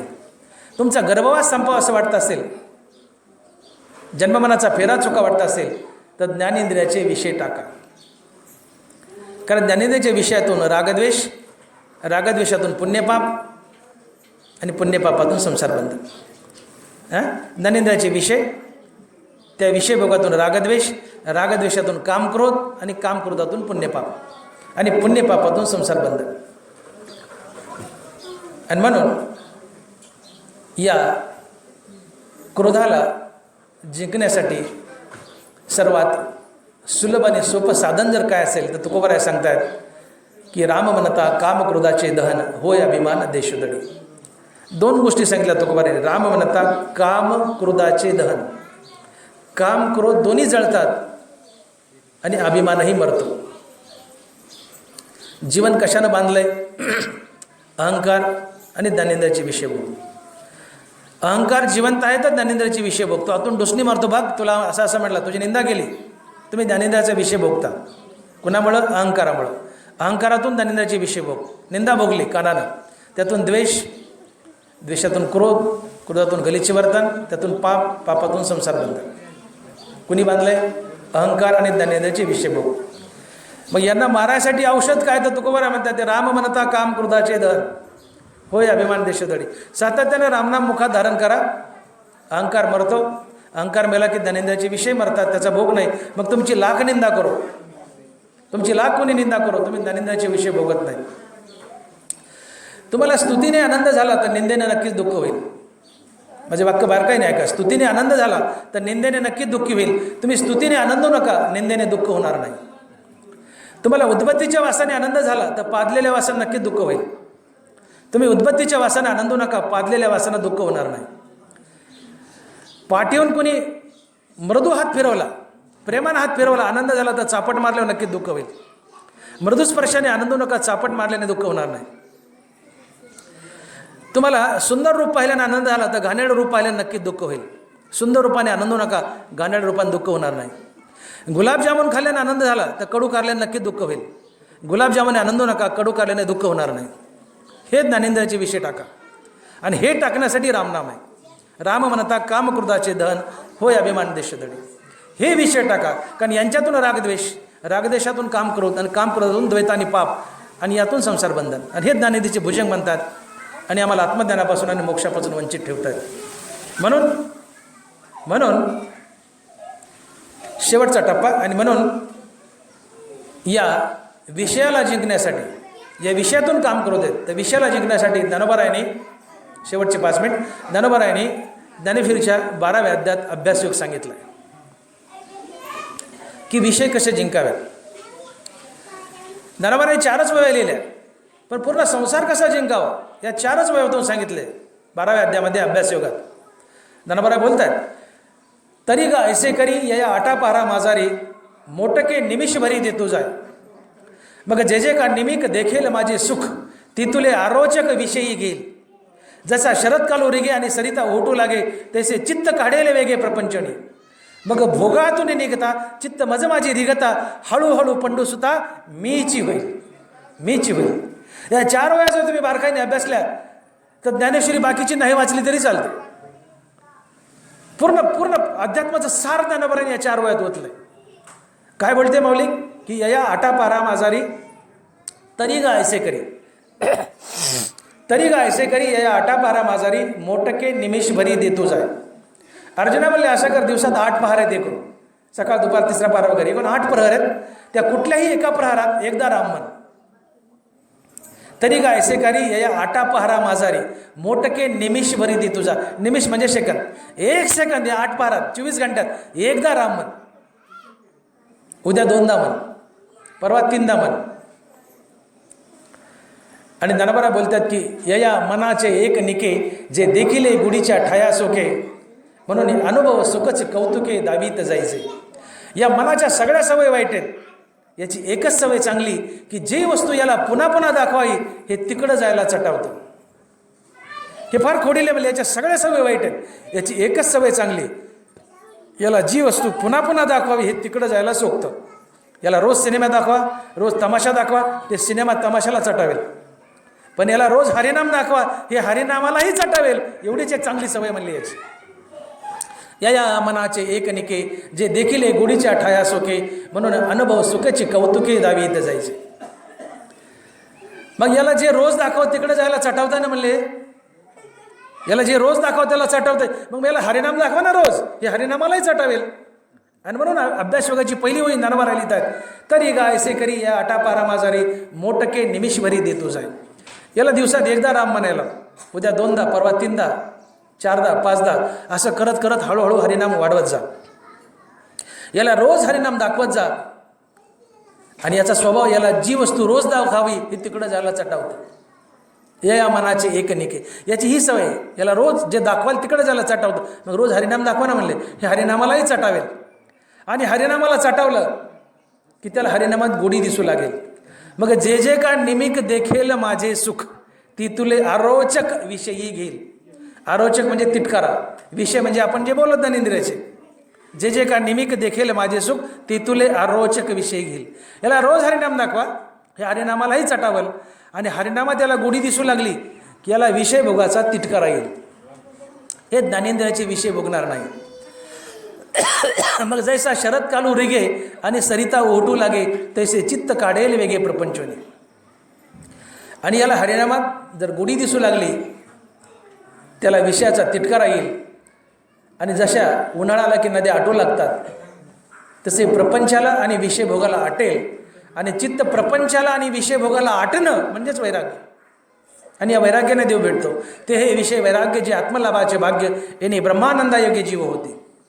ते हे बरोबर आहे. ते हे विषय वैराग्य जे आत्मलाभाचे भाग्य याने ब्रह्मानंदायोगी जीव होते. मग भोगातून निघता चित्त मज माझी निघता हळूहळू पंडू सुद्धा मीच होईल. मनाला रोज थोडं थोडं हरिनाम दाखवा, रोज दाखवा, वाढवत जा. त्याला हरिनामाची चटक लागेल, हरिनामात गोडी दिसू लागेल. हरिनामात गोडी दिसली ती हरिनामाला चटावेल. त्याला विषयाचा संसाराचा तिटकारा येईल. नद्या जशा उन्हाळ्यात आटू लागतात तसं हे प्रपंचाला आटेल चित्त. चित्त प्रपंचाला आटेल, विषयाला आटेल आणि त्याला हरिनामाच आवडू लागेल. आणि मग ते विषयातून संसारातून निघेल आणि परमात्म्यात शिरेल आणि एक दिवशी ते कायमस्वरूपी परमात्माच बनेल. याला अभ्यासयोग म्हटलंय. आणि मग विषयाचा तिटकारा यावा की ज्या विषयातून कामक्रोध पैदा होतात आणि त्यातून द्वेष आणि पाप पैदा होत आहे. आणि हे कामक्रोध आणि द्वेष पाप ज्ञाननिधीवर जाऊन भुजंग बसतंय, भुजंग म्हणून बसतंय आणि पहारा देत आहे आणि आमचंच आत्मज्ञान आम्हाला मिळू देत नाही. ते विषय जीवनात आम्ही भोगू नये यासाठी प्रभावी साधन आहे रामनाम. कारण रामनाम सातत्याने भोगल्यामुळं त्याला रामनामात गोडी लागते मनाला आणि त्याला विषयाचा तिटकारा येतो. विषय आपोआप पळून जातात. आणि म्हणून सातत्यानं रामनाम घ्या. आणि म्हणून सातत्यानं नाम घेणं हाच खरा परमार्थ आहे. तुम्ही लाख कीर्तन करा, प्रवचन करा, काय गप्पा मारायच्या मारा, पण याचा सार एकच निघतो की सातत्यानं रामनाम घ्या. आणि एका वाक्यात ज्ञानोबराय गुंडाळतात. रिकामा अर्धगडी काय म्हणायचं ज्ञानोबराय, सगळे एका वाक्यात गुंडाळे. रिकामा अर्धगडी राहू नको, तू सातत्यानं रामनाम घे बस. विषयाचा त्याग, अहंकाराचा त्याग. आणि विषय अहंकार मेले, त्याचा त्याग झाला ही लाख तुमची कोणी निंदा करो, तुम्हाला काही म्हणो, तुम्हाला द्वेषच येत, त्या निंदा करण्याचा द्वेष येत नाही. द्वेष नाही तर क्रोध नाही. जगात परमात्मा स्वरूप दिसू लागतं. द्वेषाला निंदा भोगली तर द्वेष, द्वेषातून क्रोध, क्रोधातून द्वैत आणि पाप आणि संसार बंधने पाप भोगण्यासाठी. पण तुम्ही आता ज्ञानेंद्रियाची विशेष भोगत नाहीत. रामनाम तुमच्या मुखात फिट झालंय. अहंकार मेलाय, आतून डोसणी मारायला कोणी नाही. लाख निंदा केली, तुम्ही विशेष भोगत नाहीत, निंदा भोगत नाहीत. निंदा भोगली नाही, द्वेष नाही, द्वेष नाही तर जगात परमात्मा स्वरूप दिसू लागतं. जगात परमात्मा स्वरूप दिसणं हेच आत्मज्ञान आहे. आणि द्वेष नाही म्हणून क्रोध नाही, क्रोध नाही म्हणून पाप नाही. मग आता ज्ञानानिधीवर भुजंग म्हणून पहारा देण्यासाठी रागद्वेष नाहीत, कामक्रोध नाही, द्वैत पापही नाही, पहारा द्यायलाच कोणी नाहीये. घर उघडं पडलं आत्मज्ञानाचं. घरात माणूसच नाही, चोराला मोकळीक झाली घर लुटायला. घरात पहारेकरीन माणूस असेल तर घर सावध राहील किंवा चोरी व्हायची नाही. पण आता घरात कोणीच नाही, चोर शिरेल. तसं इथं पहारा द्यायला रागद्वेष, कामक्रोध आणि द्वैत आणि पाप नाहीये. हे आत्मज्ञानावर पहारा द्यायला हे उघडं पडलं. तात्पर्य विषय न भोगल्यामुळं रागद्वेष नाहीत, कामक्रोध नाही, पाप नाही, द्वैत नाही, पाप नाही म्हणून पाप भोगायची गरज नाही. पाप पुण्य संपलं की पुढचा जन्म नाही. श्रीगुरु शोधत येतो आणि अहं ब्रह्मास्मी या महावाक्याचे श्रवण करून तुम्हाला मुक्त करतो. आणि म्हणून ज्ञाननिधीचे भुजंग जे ज्ञानोबारांनी शब्द वापरलाय की हे ज्ञाननिधीचे भुजंग, कामक्रोध हे ज्ञानाचे भुजंग आहे. त्याच्यावर पहारा देतात. म्हणजे काय, म्हणजे काय, वाचायचं आणि पुढं चालायचं, वाचायचं आणि पुढं चालायचं, हे भुजंग. अरे काय भुजंग, हे ज्ञाननिधीचे भुजंग. याचा अर्थ तुम्ही ज्ञानेंद्रियाचे विषय भोगले, उदाहरणार्थ कानाचा विषय निंदा भोगला तर त्यातून निंदा करणाऱ्याबद्दल द्वेष, द्वेषातून क्रोध, क्रोधातून पाप. आणि पाप म्हणलं की ते फेडावंच लागतं. आगा कर्मे जीवरावे. आणि पुढचा जन्म जर धरायचा तर आत्मज्ञान होईल कसं तुम्हाला. मग ज्ञानेंद्रियाचे विशेष नाही भोगले, निंदाच नाही भोगली, तर द्वैत नाही, पाप नाही, पाप नाही, पुण्य नाही, तर पुढचा जन्मच नाही. श्रीगुरूला यावं लागतं. माझ्या विठोबाचा कैसा प्रेमभाव, आपणचे देव हो गुरु. जीवन पाप पुण्य रहित झालं, तुम्ही अद्वैतात गेले, श्रीगुरूला शोधत यावं लागतं. त्याच्या येण्याच्या आधीच आत्मज्ञान झालेलं असते तुम्हाला. जगात परमात्मा स्वरूप तुम्ही पाहत असता. जीवनात पाप नाही, पुण्य नाही, द्वैत नाही, तुम्ही अद्वैतात गेले, जगात परमात्मा स्वरूप पाहायला लागले. आता पाप नाही, पुण्य नाही, तर जन्म कशाला धरायचा. जन्म धरायची गरजच नसते. जन्ममरण संपलं. मग श्रीगुरूला यावं लागतं आणि आत्मज्ञानाची प्राप्ती करून द्यावी लागते. तो दाखवतो फक्त की तू आत्मज्ञानी आहेस. आता इथं पहारा द्यायला कोण नाही. आणि म्हणून ज्ञानेंद्रियाचे विषय भोगू नका. ज्ञानेंद्रियाचे विषय भोगले, निंदा हा कानाचा विषय भोगला तरच त्यातून द्वेष, द्वेषातून क्रोध, क्रोधातून द्वैत आणि पाप. आणि हे काम, क्रोध आणि द्वैत आणि पापच ज्ञानेंद्रियाचं भुजंग बनतं. आणि तिथं आत्मज्ञानाचं रक्षण करतात. पाप भोगण्यास, अर्थात पाप भोगण्यासाठी पुन्हा पुन्हा जन्म धरावे लागतात. आणि मग श्रीगुरू येत नाही, आत्मज्ञान मिळून देत नाही. आणि यालाच म्हणायचं हे ज्ञाननिधीचे भुजंग. पण आता विशेष नाही भोगले, रामनामानं अहंकार मेला, आता आतून डुसणी मारायला कोणी नाही, ज्ञानेंद्रियाचे विशेष नाही भोगले, कानानं निंदा नाही भोगला तर द्वैत नाही, क्रोध नाही, द्वेष नाही, क्रोध नाही. निंदा नाही भोगली म्हणून द्वेष नाही, क्रोध नाही, पाप नाही, द्वैत नाही. आता पहारा द्यायला कुणी नाही. काम क्रोध नाही, द्वैत नाही आणि पापही नाही. जीवन पापपुण्य रहित झालं. श्रीगुरूला यावं लागतं. आता पुढचा जन्म नसतोच. पाप पुण्य संपलं की समान झाले. आता पाप पुण्य संपलं. जीवनात पाप नाही, पुण्य नाही. श्रीगुरूला यावं लागतं आणि तो आत्मज्ञानी आहे म्हणून हा आत्मबोध द्यावा लागतो आणि तुम्ही मुक्त होता. आणि म्हणून जीवन जगत असताना परमार्थ सफल व्हावा असं वाटत असेल तर सातत्याने मुखात रामनाम धारण करा. आणि रामनामाला अहंकार मरेल. अहंकार मेला की ज्ञानेंद्रियाचे विषय मरतील. विषय भोगणार नाहीत. आणि विषय भोगले नाहीत की त्यातून रागद्वेष नाहीत, कामक्रोध नाहीत. कामक्रोध नाहीत तर द्वैत आणि पाप नाही. आणि मग ज्ञाननिधीवर पहारा द्यायला कोणीच नाही. हे ज्ञान उघडं पडलं. ती प्रक्रिया पुन्हा पुन्हा सांगितली आणि तुम्हाला आत्मज्ञान होईल आणि तुम्ही मुक्त व्हाल. पण विषय भोगलेच. रामराम मुखात नाही म्हणून अहंकार डुसणी मारेल. अहंकार डुसणी मारेल. तुझी निंदा केली बघ, तुम्ही निंदा भोगाल. निंदेतून द्वेष, द्वेषातून क्रोध, क्रोधातून द्वैत आणि पाप. आणि रागद्वेष, कामक्रोध, द्वैत आणि पाप म्हटलं की ज्ञाननिधीवर पहारा देणार. पाप म्हटलं की पुढचा जन्म आलाच. श्रीगुरू येणार नाही, आत्मज्ञान होणार नाही आणि तुमचा मोक्ष दुरावेल. आणि म्हणून विषयभोगातून, विषय भोगलेच तर विषयभोगातून निंदा या विषयभोगातून. एकच विषय सांगितला कानाचा, आपण बाकीचे सांगितले नाही. निंदा या विषयभोगातून, द्वेष, द्वेषातून क्रोध, क्रोधातून द्वैत आणि पाप. आणि हे ज्ञाननिधीवर भुजंग म्हणून पहारा देतील आणि तुमचं ज्ञान तुम्हाला दुरावेल. आणि म्हणून ज्ञानोबा बोलतात, हे ज्ञाननिधीचे भुजंग, विषयदरीचे वाघ, भजन मार्गीचे मांग, मारकजे पुंडलिक वरदे विठ्ठल श्री ज्ञानदेव गोपाल कृष्ण भगवान की जय. माऊली ज्ञानेश्वर महाराज की जय. जगद्गुरु तुकाराम महाराज की जय. आता विश्वात्मके देवे येणे वागेज्ञ तोषावे, तोषो निमज द्यावे. जे खळांची व्यंकटी सांडो, तया सत्कर्मी रती वाढो. भूता परस्परे पडो, दुरितांचे तिमिर जाओ. विश्वस्वधर्म सूर्य पाहो, जो जे वांछील तो ते लाहो. वर्षत सकळ मंगळी, ईश्वरनिष्ठांची मांदी आळी. अनवरत भूमंडळी, चला कल्पतरुचे आरव. चेतना चिंतामणीचे गाव, बोलते जे अर्णव. चंद्रमे जे अलांछन, मार्तंड जे तापहीन. ते सर्वाही सदा सज्जन. किंबहुना सर्वसुखी, पूर्ण होवनी तिही लोकी. भजिजो आदि पुरुखी, आणि ग्रंथोपजीवी विशेषी लोकी ये. द्रष्टादष्ट विजय एत मने श्री विश्वेश्वराओ. हा होईल दान पसाओ. येणे वरे ज्ञान देवो, येणे वरे ज्ञान देवो. पुंडलिक